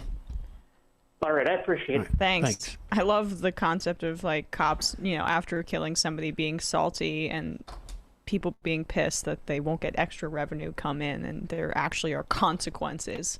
Not even direct consequences for the cops, it seems like, but consequences for the area. God forbid. Where should we go here? We could start with just, this is all Let's do the Kirk thing. Oh yeah, this is great. The fun thing. Oh yes. I want to try and get this guy on for tomorrow. Did you go out, Tim? Friday. Oh, Friday. Yeah, tomorrow, Friday, whatever day today. I have Next day for Sam. Whatever, exactly. I'm not familiar. I mean, I feel like I have come across him, but I'm not totally familiar with this comedian, Ben Glebe, is it? But he sat down with Charlie Kirk, and they had a debate about abortion. I started watching some of this, and, you know, I think Glebe does a pretty good job. You know, this is, if you've been a longtime conservative operative who has all this money that he's, you know, raised ostensibly because he was speaking to college kids, and then he had to sort of move on at one point. But I would have thought Kirk would have done a little bit better, to be honest with you. I'm not trying to take anything away from Ben Glebe. There's some things that I would have approached differently than he did. But Kirk sort of got embarrassed in a couple of areas. And Glebe did something that had never, ever occurred to me, but was like, you watch it and you're like, of course. Here is one segment of this debate worth watching. Ben Glebe, Charlie Kirk, debating abortion. Okay, awesome. So Charlie's going to adopt soon. Excellent. Potentially. At 8 weeks, we have tails. At 8 weeks, an embryo has tails. Do humans have tails, Charlie? I'm sorry, what? Serious question. Do human beings have tails? I'm not exactly sure the essence of the question. Do human beings have tails? Do you have a tail? You know, Pause it for 1 second. Pause it for 1 second. There couldn't be a more essential question. Like, I mean, in terms of like a question that's a little bit like, I can understand. Hey, what do you mean by that? Do humans have tails? What do you mean by that? Like, maybe I'm going to give Charlie Kirk the benefit of the doubt because he's got his book there and he's obviously like feeling like he's in trouble. So he's got to go to his notes, which is fine. Section. Listen, I don't think there's anything wrong with that. But I mean, the abortion issue, it seems to me, is, you know, I mean, I think it's been out there for a while, but whatever. You need to be in your notes. And you look up, and I can see, like, in the first time the guy says, do human beings need, have tails? You're like, oh, I'm sorry, I was reading. I'm sorry, would you say that again? Human beings have tails. You mean, like, do they have, like, their own narratives that they pass on from generation to generation? Is that what you're talking about? That's not where I think Charlie was just trying to like, how do I respond to this? Because I've said that an embryo is a person. But here, continue. Do humans have tails, Charlie? I'm sorry, what? Serious question. Do human beings have tails? I'm not exactly sure the essence of the question. Do human beings have tails? Do you have a tail? You know, I have never met anyone with a tail. I'm not exactly sure the Exactly. But fetuses have tails. Kind of proves that at that phase, they are not a human being. They got tails. Humans don't have tails. We're not dinosaurs. Let me even show you a photo, if I may, okay? Do you truly, in your heart of hearts, truly believe that this is a human being. This, without a doubt. Without a doubt? Yes. This is a dolphin fetus. Without a doubt, a dolphin fetus is a human being. This is a human fetus. Look how similar they look, but quite different. Dolphin. You just confirmed that a dolphin, in life, do you confuse dolphins for human babies often? So let me you ask go to SeaWorld and you're like, someone's got human babies in that aquarium. Get the human babies out of the aquarium. Well, you labeled it as a human fetus. No, so I you did that not. Dishonestly. No, I did not. No, he did not. He did not. There's a human fetus on there. Let me ask you a question, though. So let's hold up those two pictures again. Sure. Is there a moral difference between the dolphin and the baby? At this stage, no. No. You just confirmed that. Let me ask you, a human and a dolphin, is it okay to kill one and not the other? Is there a difference morally between a human and a dolphin? I don't like to kill dolphins, but when they're living... Do you like to kill babies? No, I don't. And when they're living, I certainly am not in favor of killing either, but obviously I protect a human over a dolphin. Hold up the human one. Sure. Is that not alive? No, it is not alive. Well, then how is it able to have a heartbeat? It's attached to an alive being called a woman. Wait, who so is the it mother. doesn't have a heartbeat, does it? No, actually, no. Depending on when that picture is, if that's anywhere like within like the first 16 weeks, that doesn't have anything remotely close to a heart. It has an electrical pulse. That was amazing. It's amazing. And there was other parts. I mean, there was other parts where, Charlie Kirk is, uses the, if we have a Glebe, we'll talk about this. But the deploying of the idea of you say that viability is a function of being able to live outside the womb. But can a 3-month baby live outside the womb by itself? If you left a 3-month baby, but here's the test, ladies and gentlemen, just for this, I can't help but resist this. According to them, you could do a C-section on an embryo at 8 weeks to deliver that baby.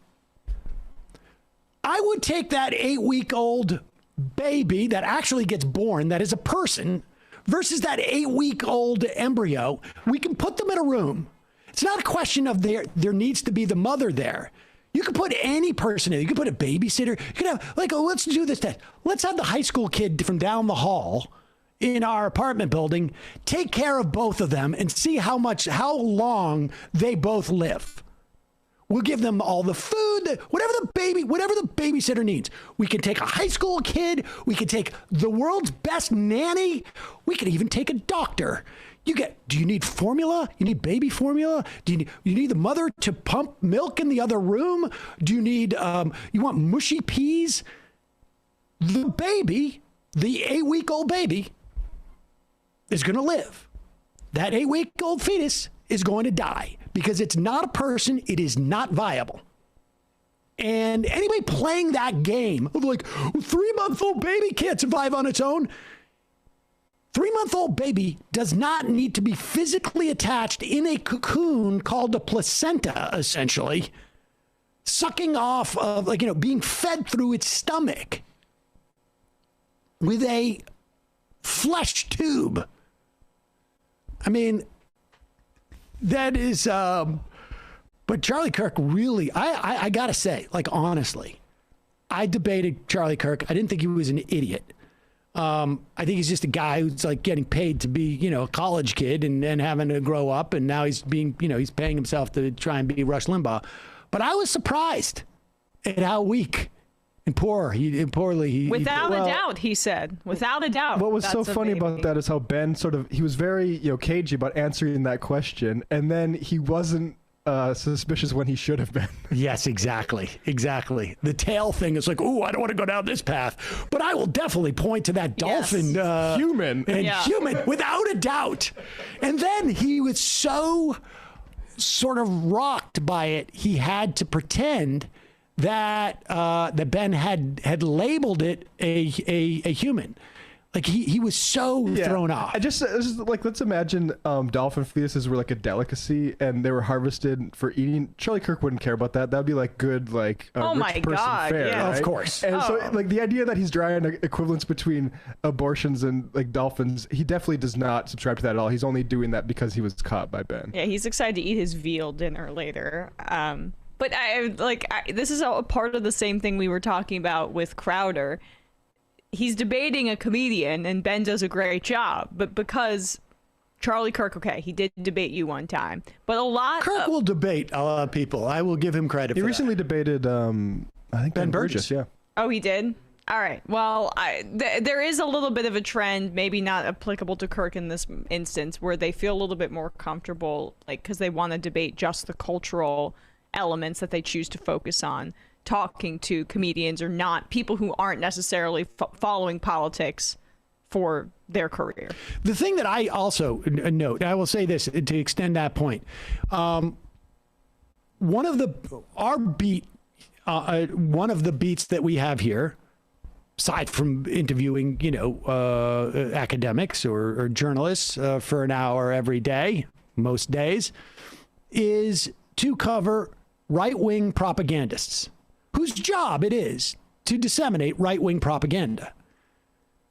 And there are times where we will get criticized. Like, your whole channel is just like mocking Rubin or Dorr, for that matter. Not that he's necessarily a straightforward right-wing propagandist. He's a propagandist, but I think he does it more for money.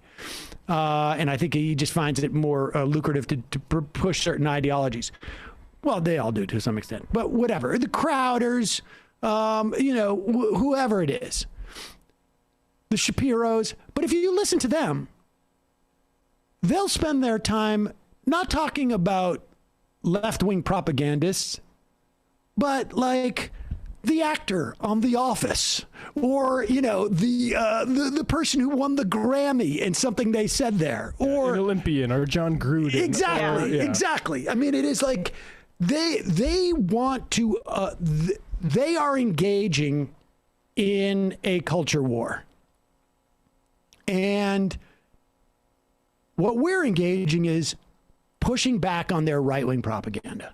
Yeah, I don't think the revolution is going to be YouTubed. I think this is basically a defensive enterprise. Without if we can do positive things along the way, then that's good. Totally agree.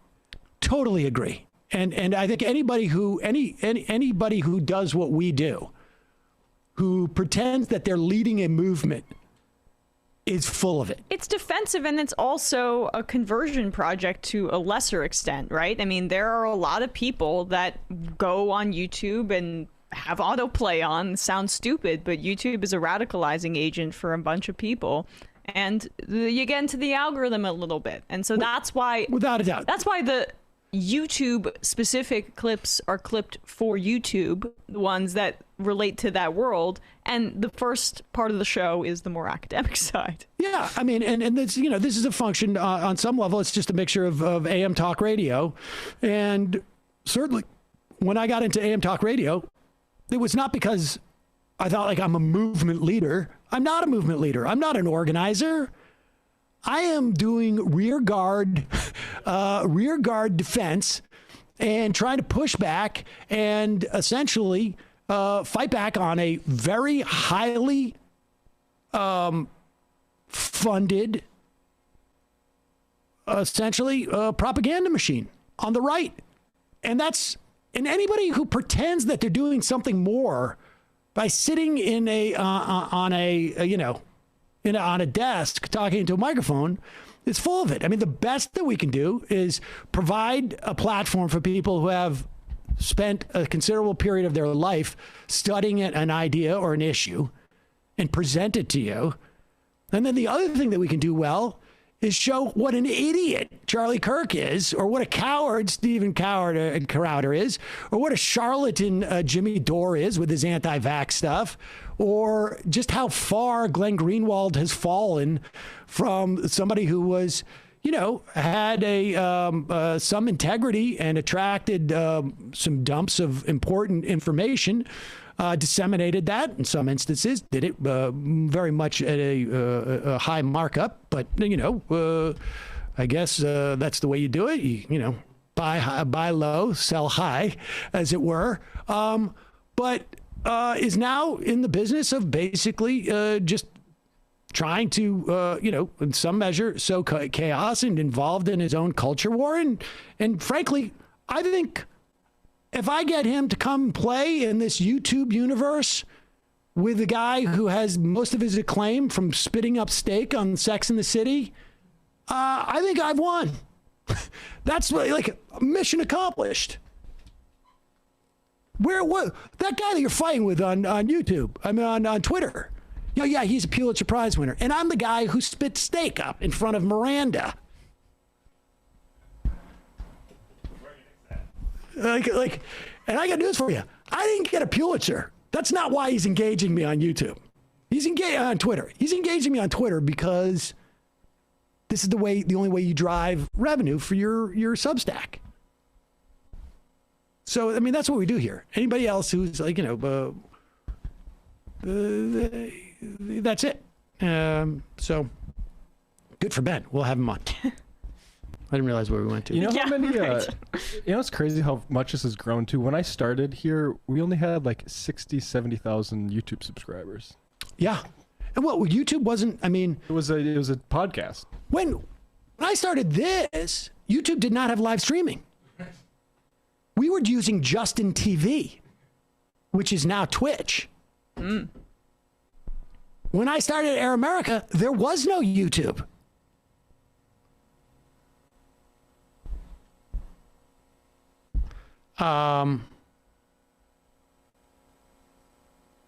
Let's go. Calling from a 251 area code. Who's this? Where are you calling from? Hey, Sam, this is Will from Cincinnati. Will from Cincinnati. What's on your mind?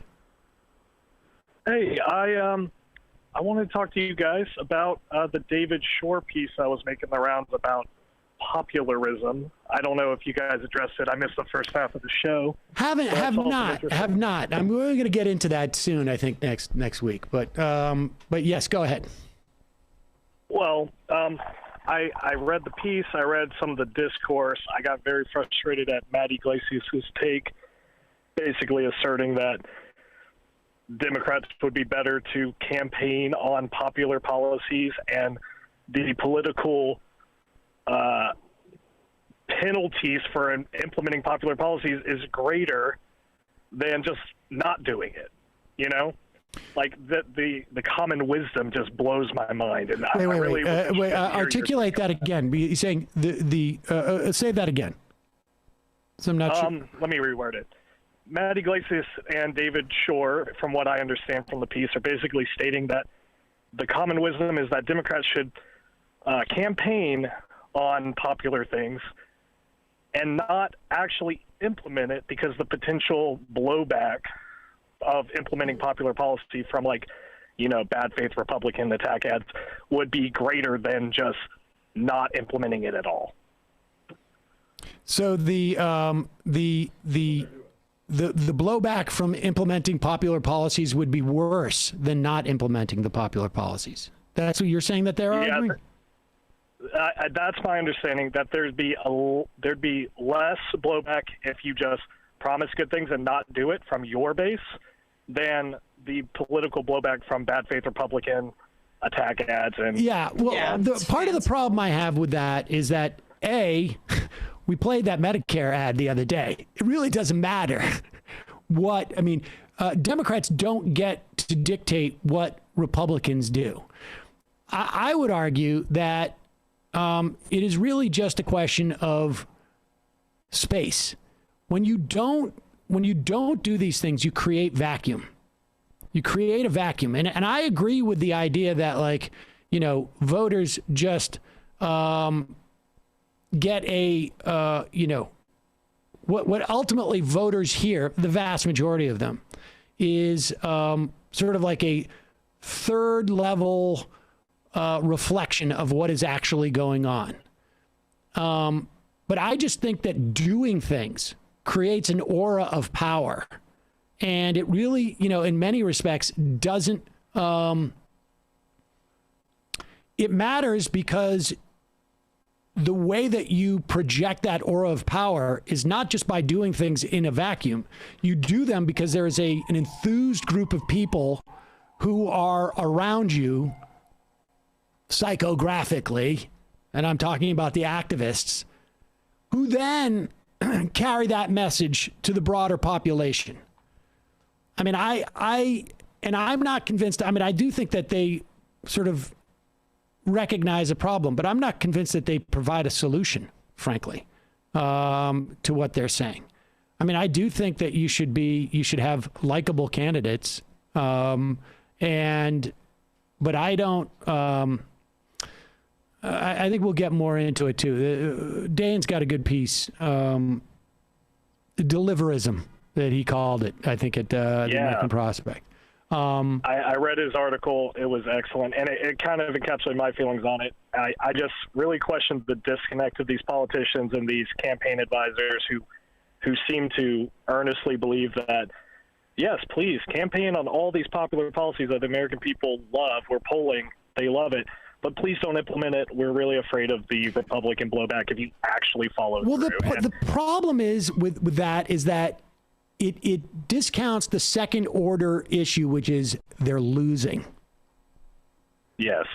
I mean, Bill Clinton, the one thing I think he had correct was strong and wrong is better than right and weak. Yeah. America likes a winner, period. End of story.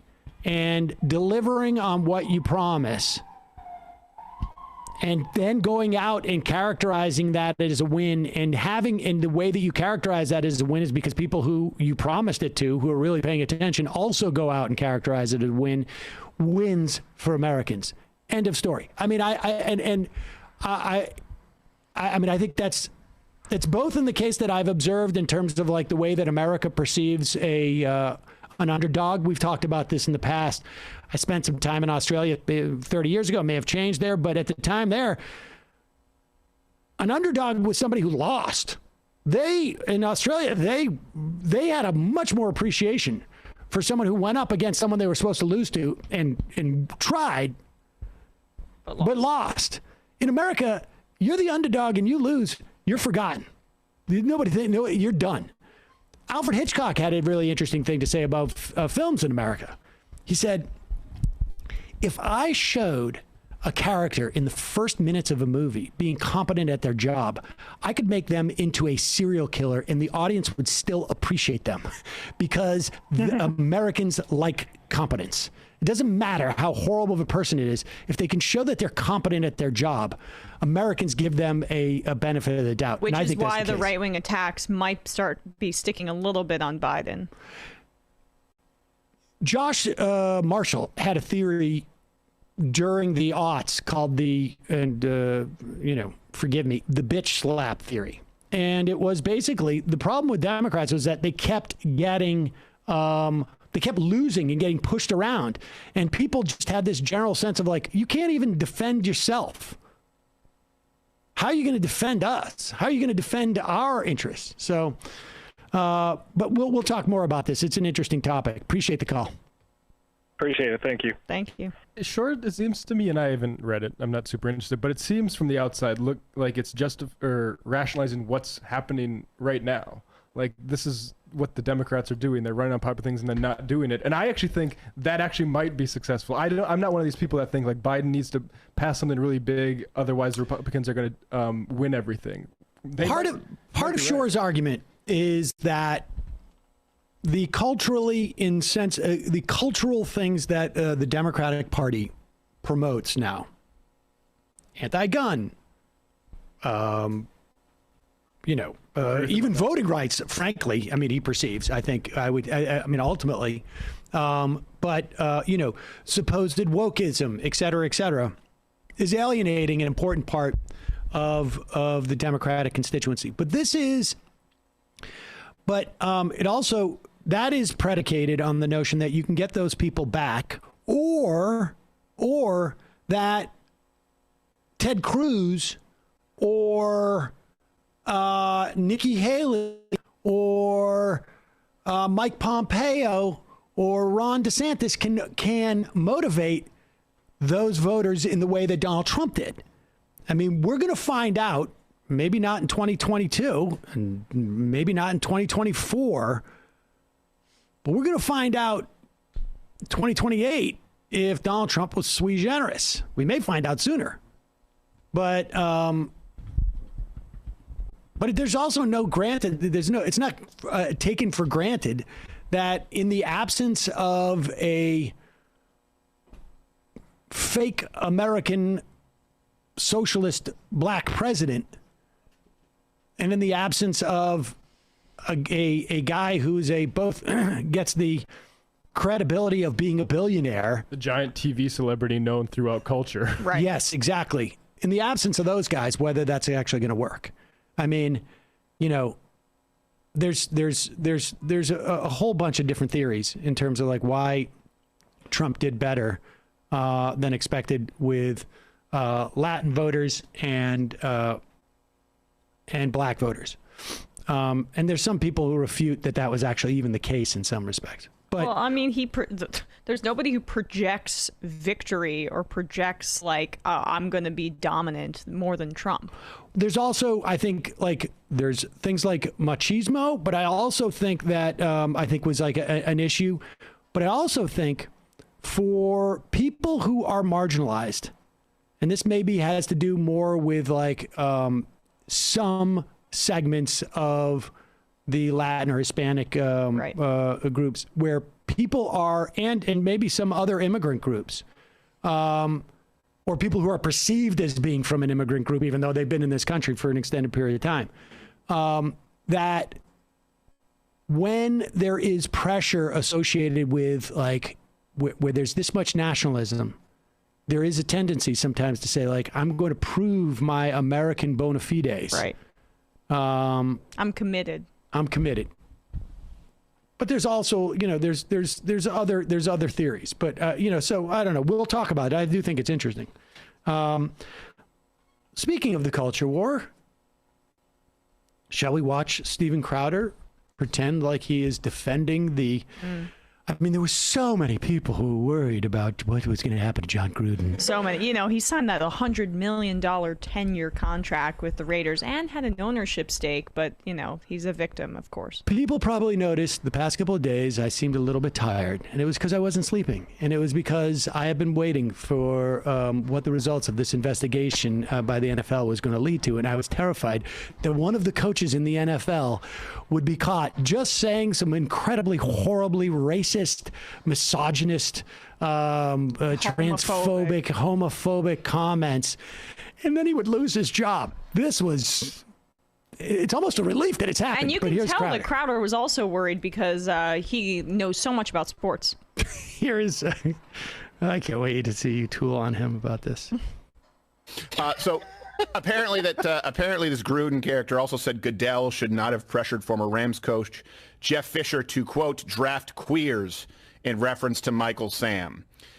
Apparently, he criticized President Obama during his re-election campaign, referred to Joe Biden as a nervous, clueless pussy. Look, this is a perfect example of... And that last one was right, yeah. Right. No, none of this is...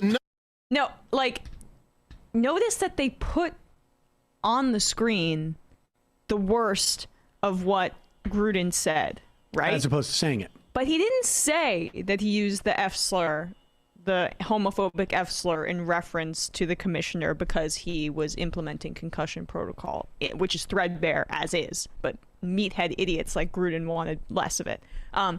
It's so much easier to put up the fact that he used the P word in reference to, I think, Goodell again. And, to Biden. Oh, to Biden, right? He might, I forget who he was referencing.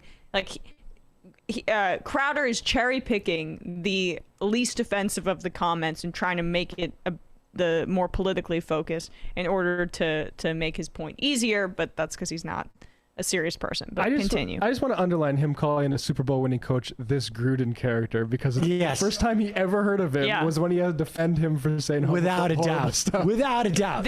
Without a doubt. Gruden character, right? That's like, again, a throwback to when he had Jason Whitlock on and he asked him if he played college football for 5 years.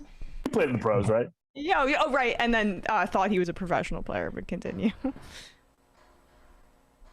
So look, he criticized President Obama during his re-election campaign, referred to Joe Biden as a nervous, clueless pussy. Look, this is a perfect example of... And that last one was right, yeah. Right. No, none of this is... nothing that I have read here is offensive or fireable. No. To be clear, like, really, are we going to all... This is the issue, is people... It's not that people are hypocrites. because I'm a Christian and I just quoted words that you'd be like, okay, well, you shouldn't say those naughty words. And I understand it, right? But I am quoting this. The point is, everyone's a hypocrite. But if people out there act as though they are so offended at this, he called someone a pussy? Why? I never. No, yes, you would ever, and you have. Okay? Let's stop acting like we've never called someone a clueless pussy. I want to make something clear. Steven Crowder is a pussy. Yeah, you are. I mean, this pussy. guy read. Now, my old camp counselor, as we recall, would have slapped me across the face for saying that and said, I'll update it with, he's a wussy. Yeah, no. But that is not why this guy, Gruden, was fired. It wasn't because he said anything about Obama or Biden. It was because he's got players on his team that he denigrated. It was because he thinks that the protocols to protect players makes you some type of limp-wristed, whatever it is that he was saying. Yeah. It was because there are more things going on, too. He also sent explicit photos of the Washington cheerleaders, which is a part of this mass sexual harassment investigation into the executives and into the people within the Washington football organization, who, by the way, not seeing any leaks about them, including the owner, Dan Snyder. As I mentioned on the show yesterday, this is a part, I think, of a larger effort to scapegoat Gruden, and he deserves it. He should be fired. But this is a limited hangout, you're saying? Yeah. The NFL, I think, is behind these leaks, and they're releasing them to the New York Times. They've admitted that they're behind the leaks. Have they? Yes. Yeah. You were right. You didn't see that? I didn't. I mean, you called it yesterday, but they said that they put it out there. So I'm pretty sure I saw that. Yeah. I mean, the thing is that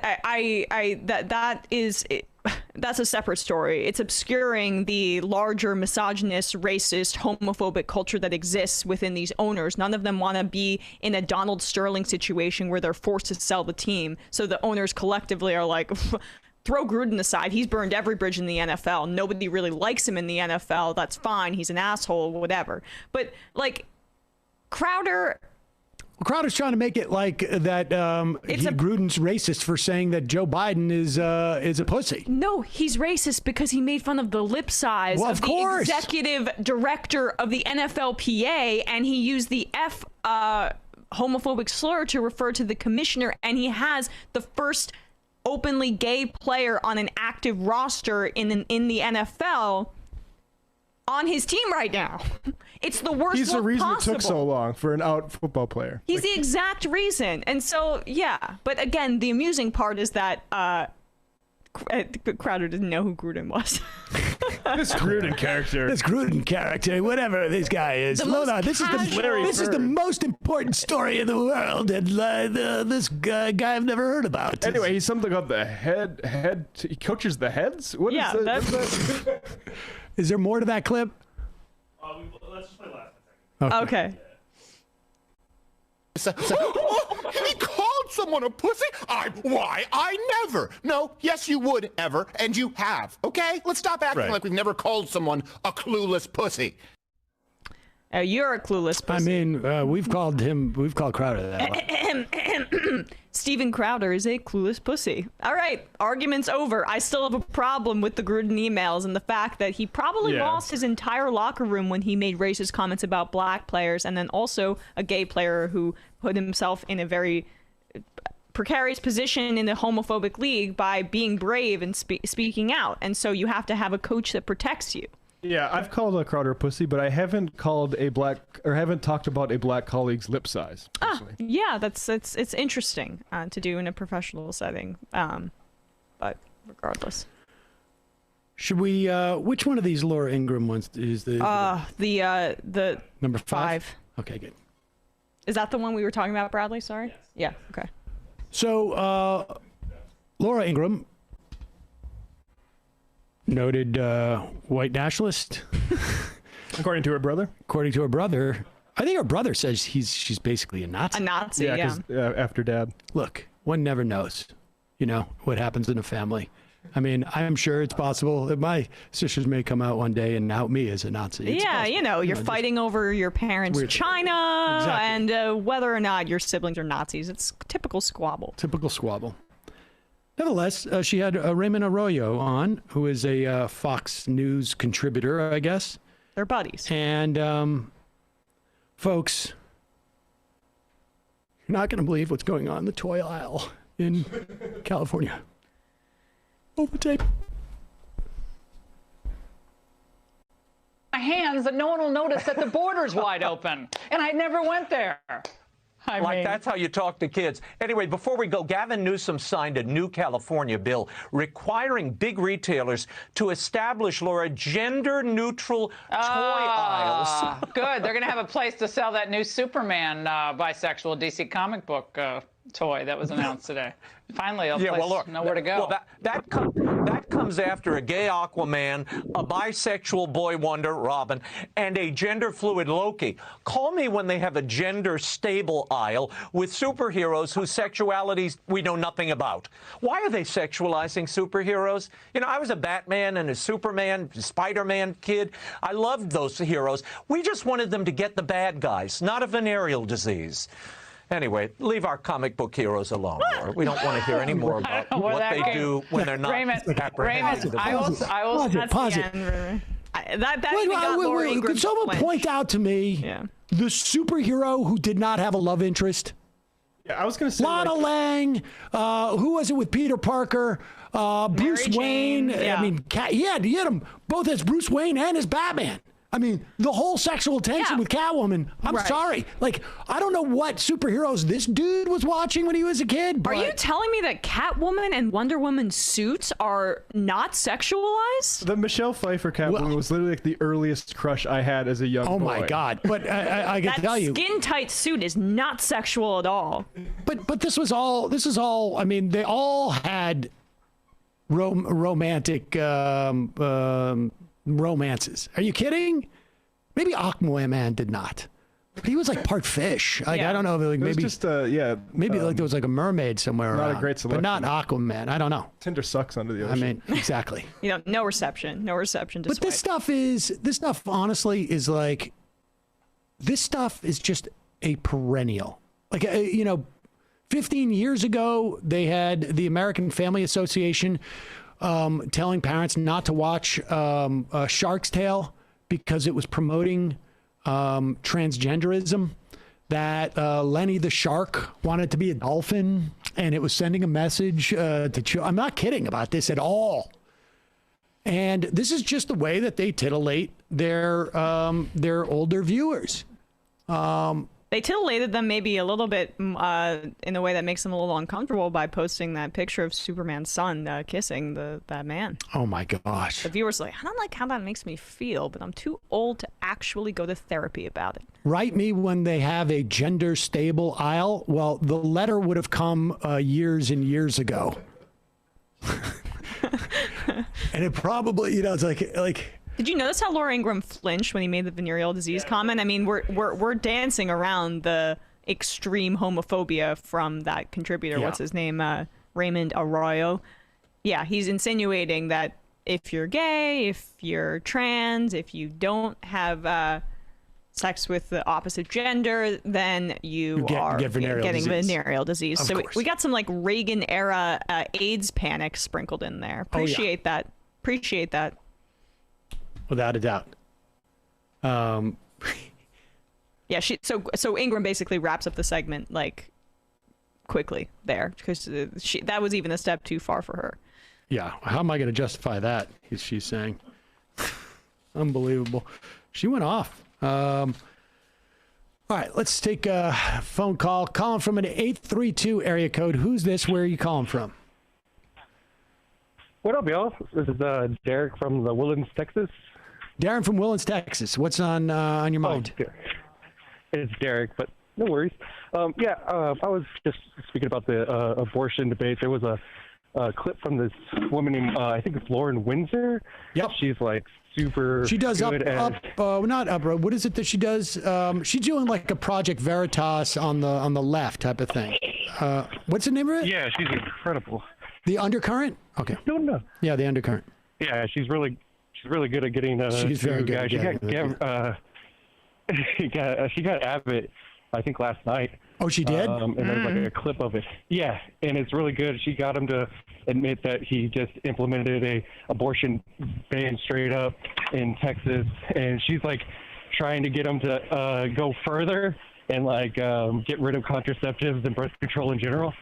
And it's pretty bomb. Oh, I got it's it. A really good clip. All right, maybe we'll play that. How did you see it? Oh, okay. Yeah, I got one more thing. I'm trying to see if you could settle a bet with me. I bet my best friend, who me and him are pool guys. We run a worker-owned co-op pool company in the Woodlands, and there's like a chlorine shortage. You hear about this? No, I didn't hear about that, but I'm not surprised. Well, a hurricane took out a chlorine factory in Louisiana last year, and they've been having trouble putting it back together. It supplies 80% of chlorine, in the U.S., and it takes me about 3 buckets of tabs to get through my route, and I'm only allowed to buy 2.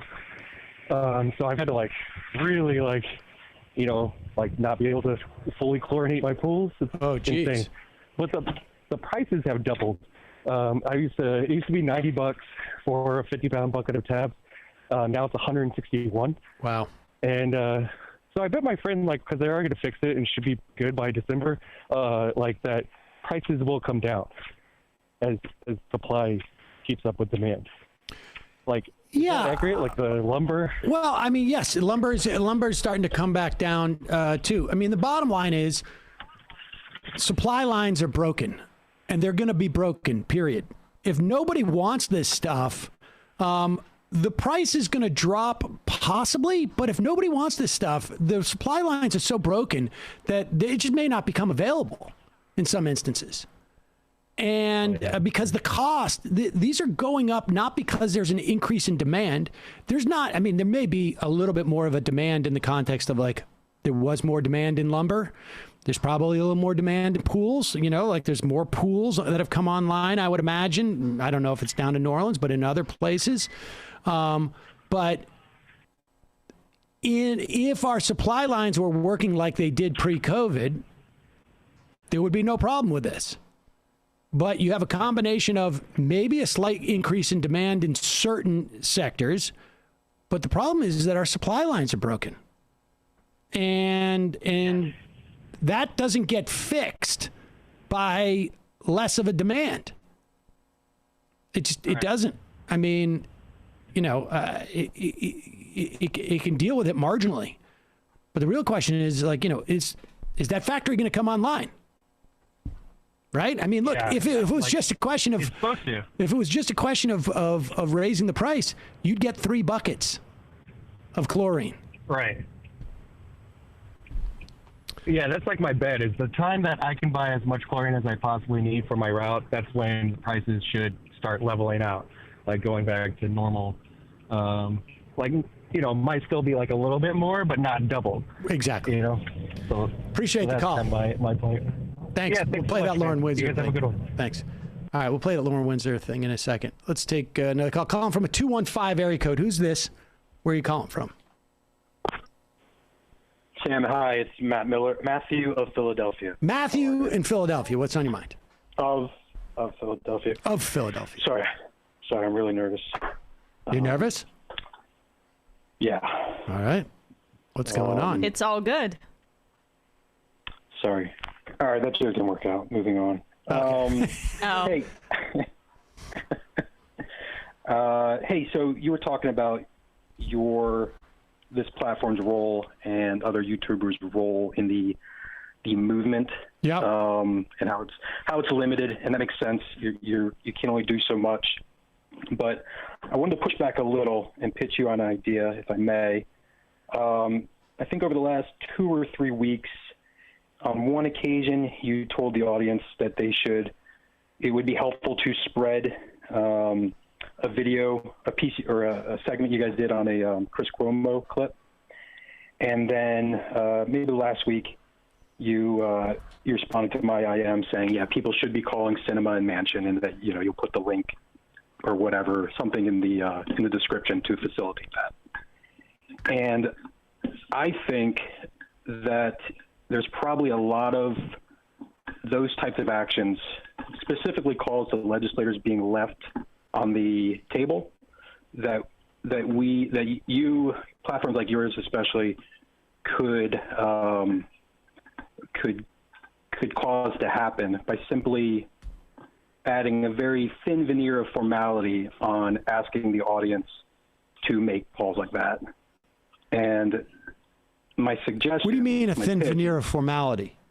Well, like, I'm not asking you to create, like, you know, like Cenk, you're creating, like, Justice Democrats or, like, something really involved that you don't have the bandwidth for. What I'm saying is, if you simply make it like, okay, every month I'm going to say, on this policy, people should be making calls. Call your legislator. Yeah, make it a format. I mean, I think there's some truth to that. At one point, we had tried to integrate something like that with the website, and it is, you know, I mean, I think you're right.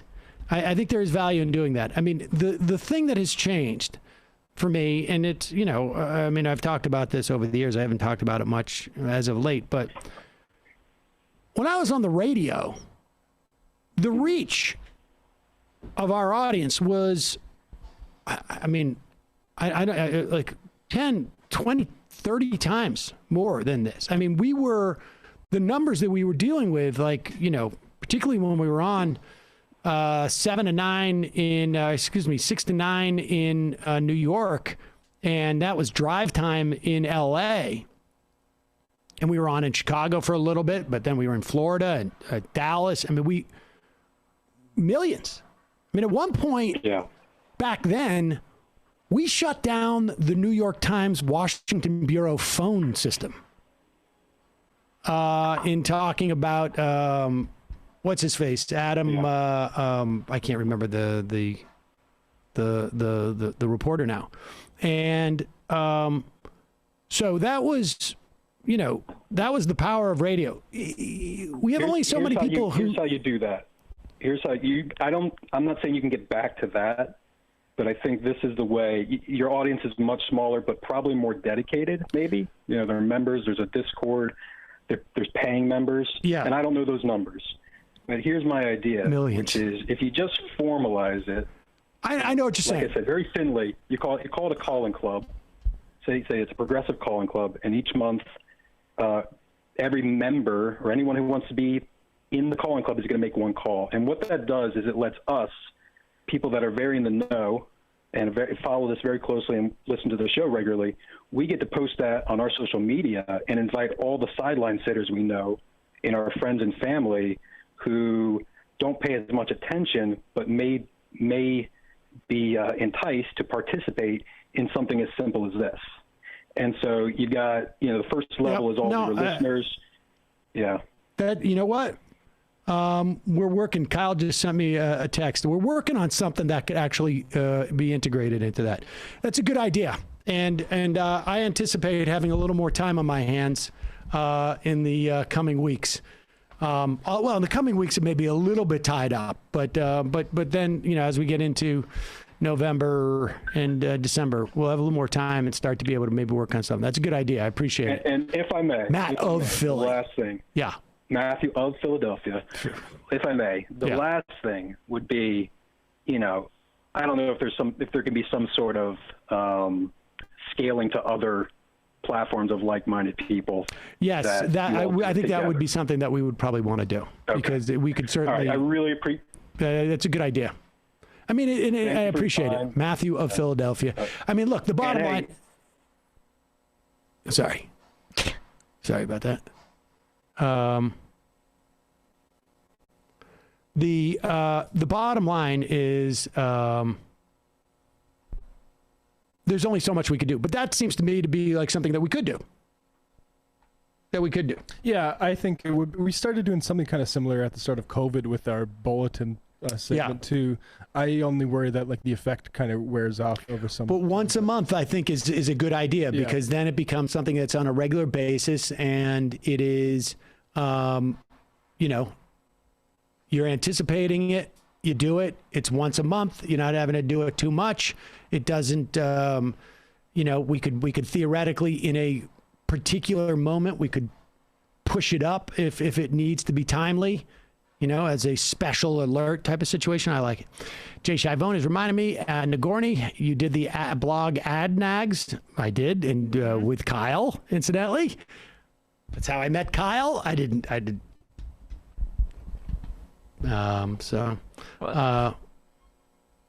What? I don't know. I thought you were going to say something else. No. Okay. He started that blog, and then it was the way we met. I mean, I didn't I just got this email from this kid. God, that was back when Kyle was just a little baby-faced kid. Mm. Calling from a 512 area code. Who's this? Where you calling from? Hey, Betsy, Austin. First, if you're in Austin, you need to get your ass to polling next week. Early voting starts. Prop A would explode the city budget, and the Republicans in town, they want to force the city to spend hundreds of millions of dollars to hire cops. And we know what happens when you spend a bunch of money on something you don't need. All kinds of other great things get cut. You all should have Seneca back on the show, and Brandon has his number. He was on earlier this year, and he can tell you all about the boss baby, Matt McCowiak, who is the chair of the local Republican Party. Side note, I had to smoke Sunset Lake CBD until my face fell off because I went to a meeting virtually and got kicked out after I was asking him totally relevant questions. And then, but yeah, the thing with cinema, okay?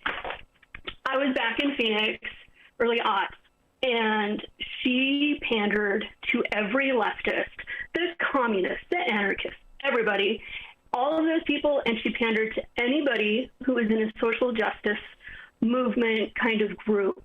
And so when you see those young people at ASU telling her, dude, we campaign for you, it is freaking true, dude.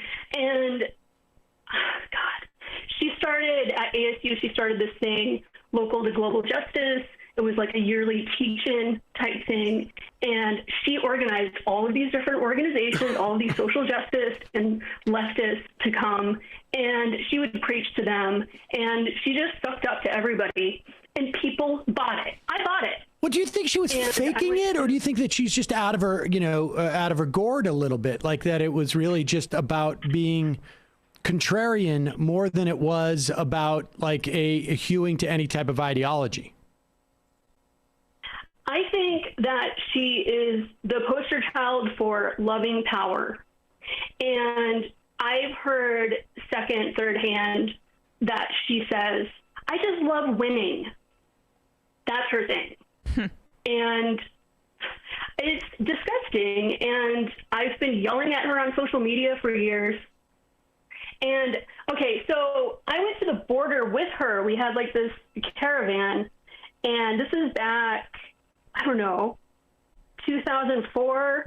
And we went to the border because the Minutemen were at the border harassing people who were trying to cross. Right. And so, I was running an anarchist circle, and we were like, yeah, we want to see these dickbags at the border. Caravan down there with her. We're coming back.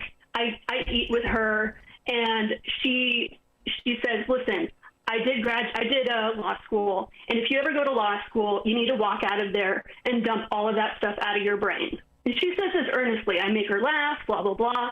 And so she just used everybody. And I really do think it's like a loving of power, a loving of sucking up to people. And I mean, I can't really explain it, but the only thing that makes sense to me is that Phoenix is a hellscape, and that's where she's from. I could go on and on. What I saw a few years ago is,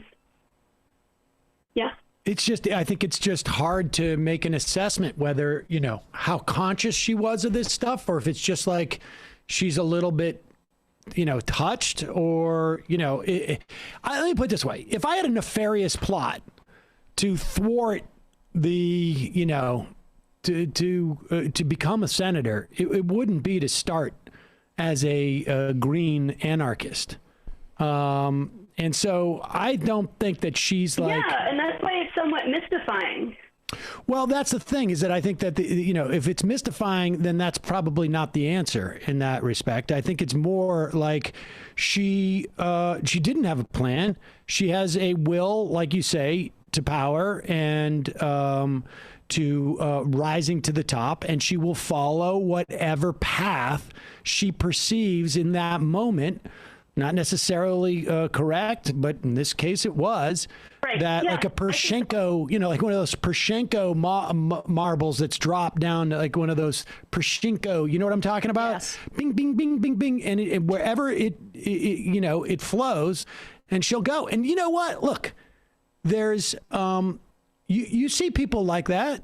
I mean, we see people like that. I think like folks like, who are nominally on the left before, who are trying to amass, ample Substacks and big YouTubes. They're not, there's no consistent ideological consistency. Maybe there's this broad anti-establishment type of thing. And being against those in power is always a great way.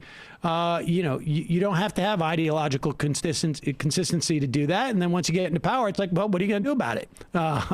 And so I think that's probably part of it. I also think, I'm not a therapist or a psychiatrist or anything, but it seems to me to be a little bit nuts too, frankly. But yeah, appreciate the call. Okay, yeah. I'm gonna hate her forever. Bye. Bye. Bye. All right. I mean, she's really especially egregious the way that she's dabbled in sort of like left liberal, like that book that she wrote about necropolitics and the Rwandan genocide. It's like, have you seen that? Yeah, I said it's like her thesis or something, right? That was a book? Yeah, it was a published book. You can get it on Amazon. What? Wow. Yeah. I mean, I just want to get this off my chest because I was thinking about it earlier, reading that cinema is not negotiating with Schumer or Pelosi and is refusing to tell them even what she wants. She's only negotiating directly with the White House. One, it shows like the immense arrogance that she possesses. But two, what the fuck is Schumer doing as Senate Majority Leader? Well, I don't know that there's a lot that he can do right now, but I think, I don't know if it makes sense to threaten her with a committee seat in the moment, because she may just realize, like, that means I don't have to show up and do that, and I can just do this. I understand, but he has not kept his caucus together in a way that I think is... He's a concierge. Yes, but he's not whipping votes.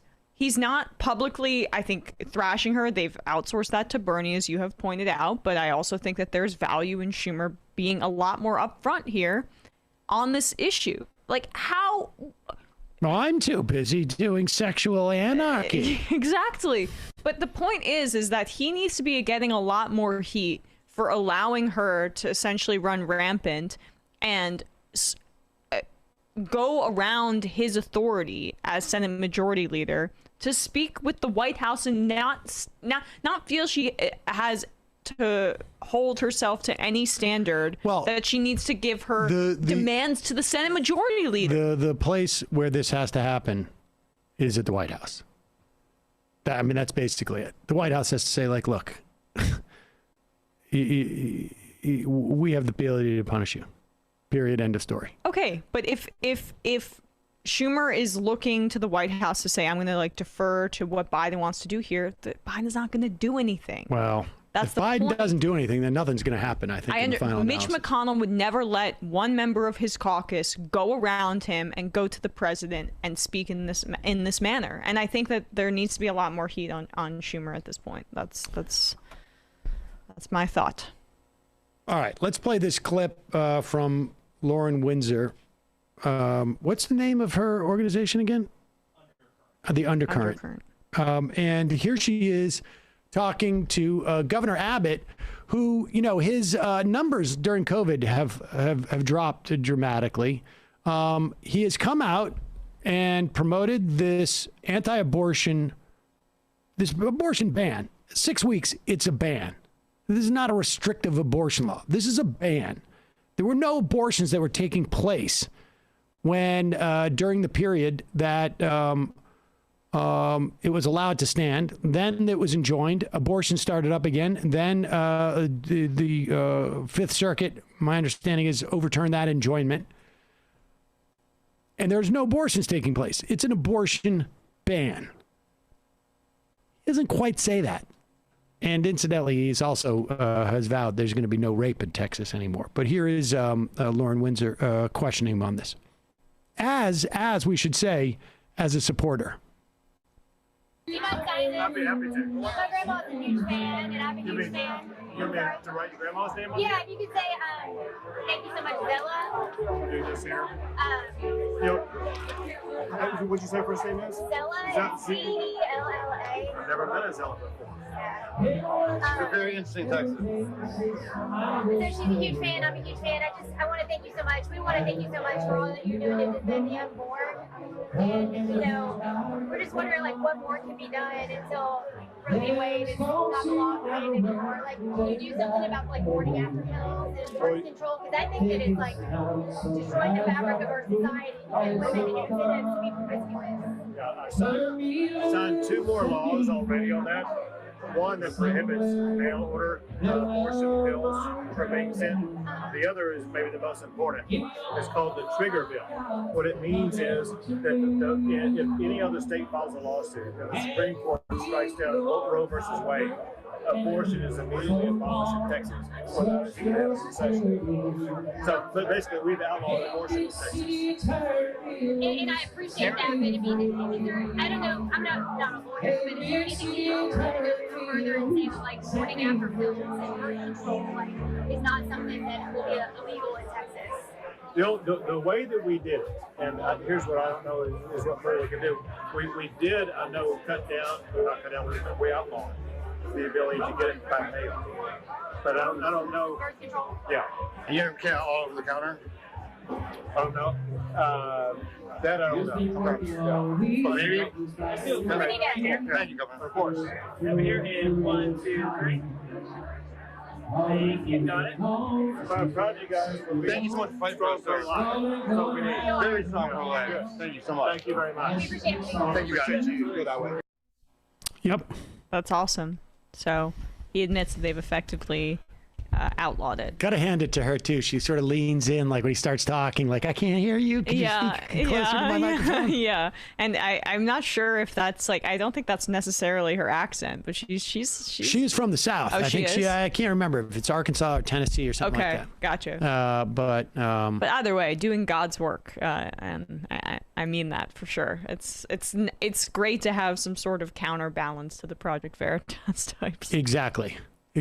Yeah. And this is just, fairly straightforward stuff. Not like targeting, the third person who works at the reception at a certain.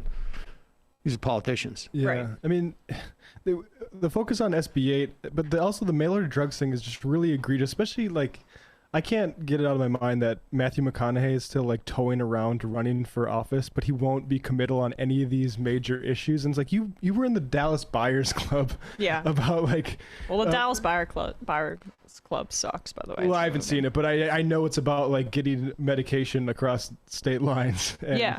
Yeah. Well, it's also a movie that's about the AIDS crisis that centers a straight man because it's more palatable to mainstream audiences, but. Oh, and Jared Leto puts on an embarrassingly performative that should have gone to a trans actor, but whatever. All right, one more phone call. That's the final caller of the day. That is calling from a 617 area code. Why wouldn't we, on a day that the Red Sox, or I guess a couple of days after the Red Sox defeated the Rays in a completely unexpected. I was shocked, I gotta say. Calling from a 617 area code. Who is this? Where are you calling from? Hey Sam, is this me? Yeah. Chris, I'm calling from Methuen, Massachusetts. Methuen. Sorry, I'm not much of a. Yeah, in the valley, Minga Valley. I'm not much of a sports guy, so I can't comment on what you just said about the Sox. Well, I don't know a typical Methuen, but go ahead. So, I wanted to call about Matt Walsh's segment about that ivory-billed woodpecker going extinct that you guys covered yesterday. Mm-hmm. And, I'm an avid bow hunter, and, sorry, I'm a little bit nervous. What kind of bow? Is it the one with the pulleys? Yeah, I use a compound bow. Okay. So, did you ever use like a recurve or a different type, or you just went right to the compound bow? So I started doing archery, I don't know how interesting this is for the audience, but it's interesting for Sam. I don't care what they say. And then I eventually, when I got into hunting, like maybe 5 or 6 years ago, is when I switched over to the compound bow. Right. Just because it was. And do you hunt like on 495? Like where do you hunt? Do you go like to New Hampshire or something? Yeah, well, so kind of all over the place. I do a lot of my hunting down in Holliston, and then in Haverhill too, and just some of these more kind of old farm communities that have good amounts of public land and stuff that you can hunt on. So you hunt in deer, is that it?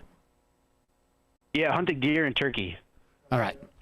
So, because I got into it I tried to be my wife and I tried to stop eating meat, maybe 5 or 6 years ago, and just because we couldn't really, I don't know, I didn't feel good about buying meat from the grocery store, so we tried to go vegetarian, and I couldn't hack it.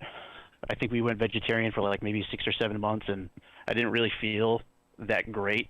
Okay. Just because I do some activities, some sports and stuff, and I didn't feel good. So a lot of athletes do. Then I decided, okay. But all right, go ahead.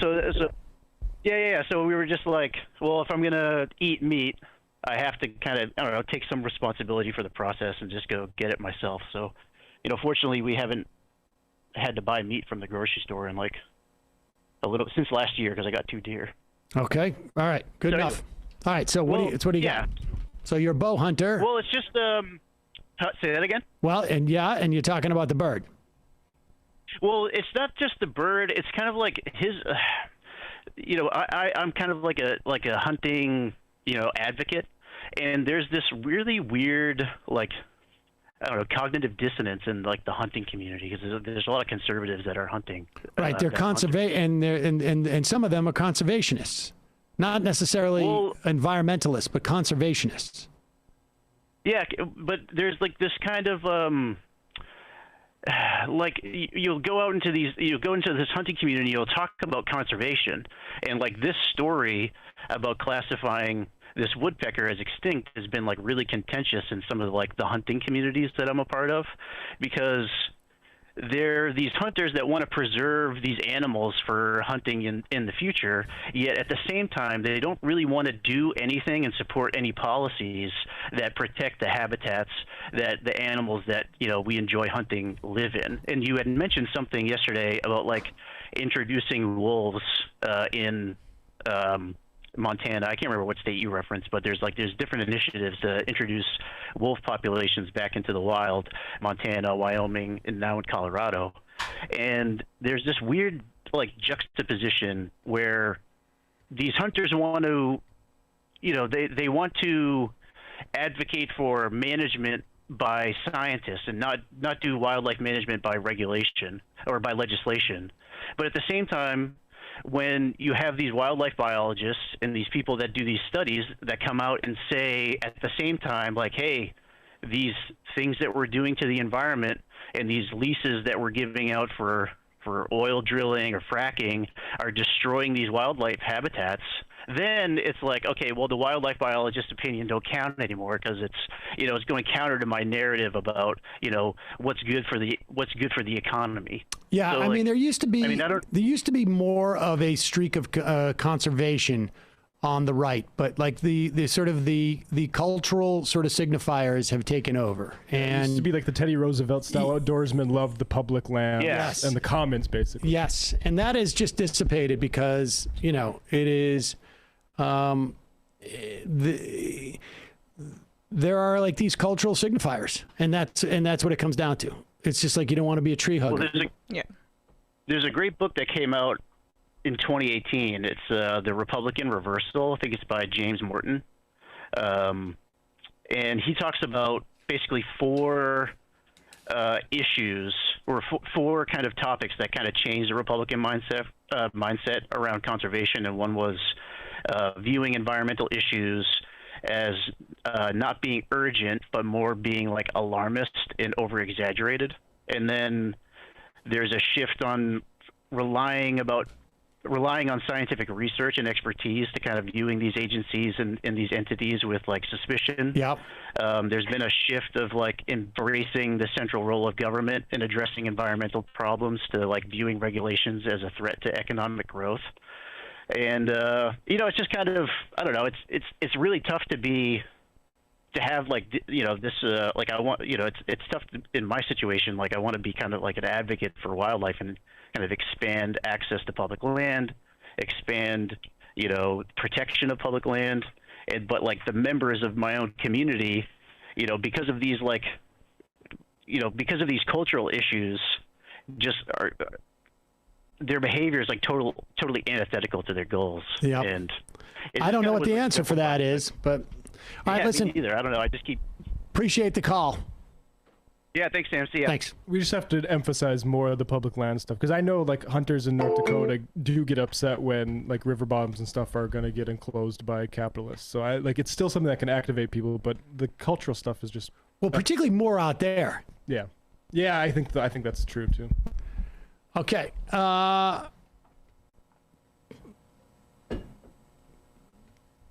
Vegangelical. No, Emma, vegans and vegetarians are not the only people who think about inhumane conditions for animal agriculture and meat production. Meat eaters do too. Again, please be more circumspect with your unexamined dogma. I think broadly speaking... Dude, I'm not a vegan or vegetarian. I was just making, this is the same guy that called in. Oh. Okay. Don't give them credit, Emma, okay? There are, of course, meat eaters who care about the humane treatment of animals, but I'm sorry. That is, if you were, we're talking in some type of generalities. Not all vegans and vegetarians do it because they care about the morality. Some of it just do it for the health reasons. I mean, but broadly speaking, Sharon Peters, Dirty Work is a Rolling Stones album, Emma, not a Steely Dan. It's the Steely Dan song. On the phone, dirty work. There you go. Lee NYC. Please do not show the elephant video. We didn't. Emma, your thoughts on Chucky's forced outrage from the Raiders? I think it's an outrage. We've already done that. Joking, obviously. JP from Philly. I predict we're heading into a new age of ethics. After we hit rock bottom, hitting rock bottom may be a necessary evil. Eric from Iowa. We really need a retail workers union. The way we're treated right up there next to pay is the reason many aren't returning to those positions. Indeed.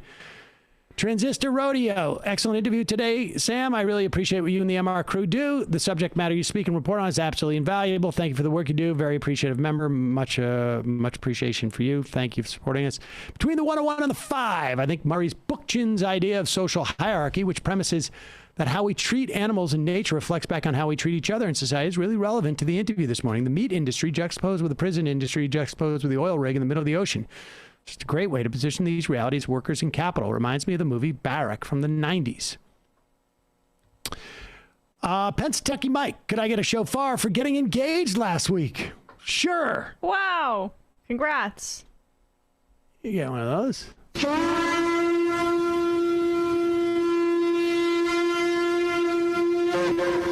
Fiance is a registered Republican. We will take that back. But she's come around to our side on things like universal health care and pre-K. I'm sure she will be voting blue in no time left is best. All right, thank you. Juicy, good morning, MR crew. My partner and I are 200 miles into our 780-mile through hike of the Arizona Trail. We are fundraising for the organization No More Deaths in an effort to bring more awareness of the situation at the border. You can find more info on my Instagram. Bradley, write this down, at Juicy, Juicy, hikes. At Juicy Hikes. Science for, we'll put a link to that in our YouTube and podcast description. Science for people's sub-penises. Oh, peonies. Sorry. My biotech sent an email urging us to contact our senators about H.R. 3 provision of Build Back Better, saying H.R. 3 approach is overly and unnecessary broad and in fact would likely discourage critical investment in these drugs and limit access to new innovations. Oh, my gosh. Yeah, that is all cinema is trying to get rid of that. Cosmopossum, built on Matt's point, the etymology of the word robot is basically worker from the Slavic robata, or work, pagada, I can't read this, robata robanista. There was a Czech science fiction work in the early 1900s where it was introduced to English, but I forget the name of the book. All right, 3 more minutes. And we're out of here. Poor man's Matt Leck. If the commons are so common, why can't I find them? That's great. The Chris Lepaco. One of the clips you showed at the montage of the violent right-wingers at a school board meeting was a person at Eastern Carver County, Minnesota school board meeting. The person is a registered nurse, and he's employed by Medtronic. I've been trying to get his ass fired, but Medtronic hasn't done anything about him yet. I had the receipts on my Twitter at Chris Lepaco. People can check them out and tweet at Medtronic if they feel inclined to do so. I would appreciate it. Alexandria Ocasio Keyboard. My wife, who works for a luxury retailer, is currently dealing with a painful hip issue stemming from a prior knee surgery. She's not allowed to sit, despite doctor's recommendation. But she does have the option to use vacation time to work from home, which is made possible by an app on her work phone. This same luxury retailer, who, by the way, has just recently emerged from Chapter 11 bankruptcy, also does not allow their workers to drink water on the sales floor. Jesus. Judy Ruliani. There are condors in Chile. It's the national animal. We'd know if they were extinct. Oh, okay. Big Ugly. I enjoyed your episode yesterday about striking workers. I wish you would discuss the impeding Yahtzee strike against big Hollywood studios. It's probably happening Monday. They're in negotiations. We'll see. Disco Stew. Let's say for a moment Trump isn't able to run in 2024, dies, etc. Who becomes the GOP frontrunner? Wide open. Maybe DeSantis, but I have a feeling it's open. Jer McLean. Japan has a tiny fraction of COVID infections in comparison to the UK, yet everyone is masked up there, including kids. Even there are no PM or a double mask on TV. I'm following their standards. M. On Donziger, why not have Amy Westervelt on? Her Drilled podcast has been going deep on climate dishonesty in general and Donziger last season. I spoke with James North on Donziger for the Peacock show, which I think actually might have aired yesterday or today or Monday. I'm not sure. One more minute. I like how that adult man is like, call me when they have a gender stable aisle. So I guess I can run to the store and hang out in the toy section. Exactly. Yeah, exactly. Right. Bruh. It's always snowy in Ottawa. One of the most famous Spider-Man moments is the upside-down hanging kiss with MJ Watson in the rain. Obviously, 0-10 Chuck. I was trying to think about the comic books. Yeah. Going back to when this guy was, But maybe that came from the comic books. I mean, that isn't that like an iconic image that they redid for the Sam Raimi Spider-Man's best I think ones? so. Statistical nut job. Sam, I'm not sure if you remember me. I wanted to thank you for taking my points apart about some vaccine-related data points a few weeks ago. I was frustrated mood, and I was a day with a lack of courage and Dems, and I was looking for a vent. I appreciate you giving me an F about details and nuance and data. More power to you. I don't necessarily remember, but I do appreciate your appreciation. Pigot's Crowder. Most strong men right-wingers are pussies. My boss thinks he's right all the time and gets offended when you suggest an alternative that comes across as insecure to me. Gaslights all day, just like Trump. Tim Drool. That calling club is a really great idea. I listen to the show daily and want to be more involved in politics, but get nervous, overwhelmed a lot. Something simple we can do together on a regular basis could be helpful. All right, two more. Bookaway. I think it's called Plinko. And the final I am of the day.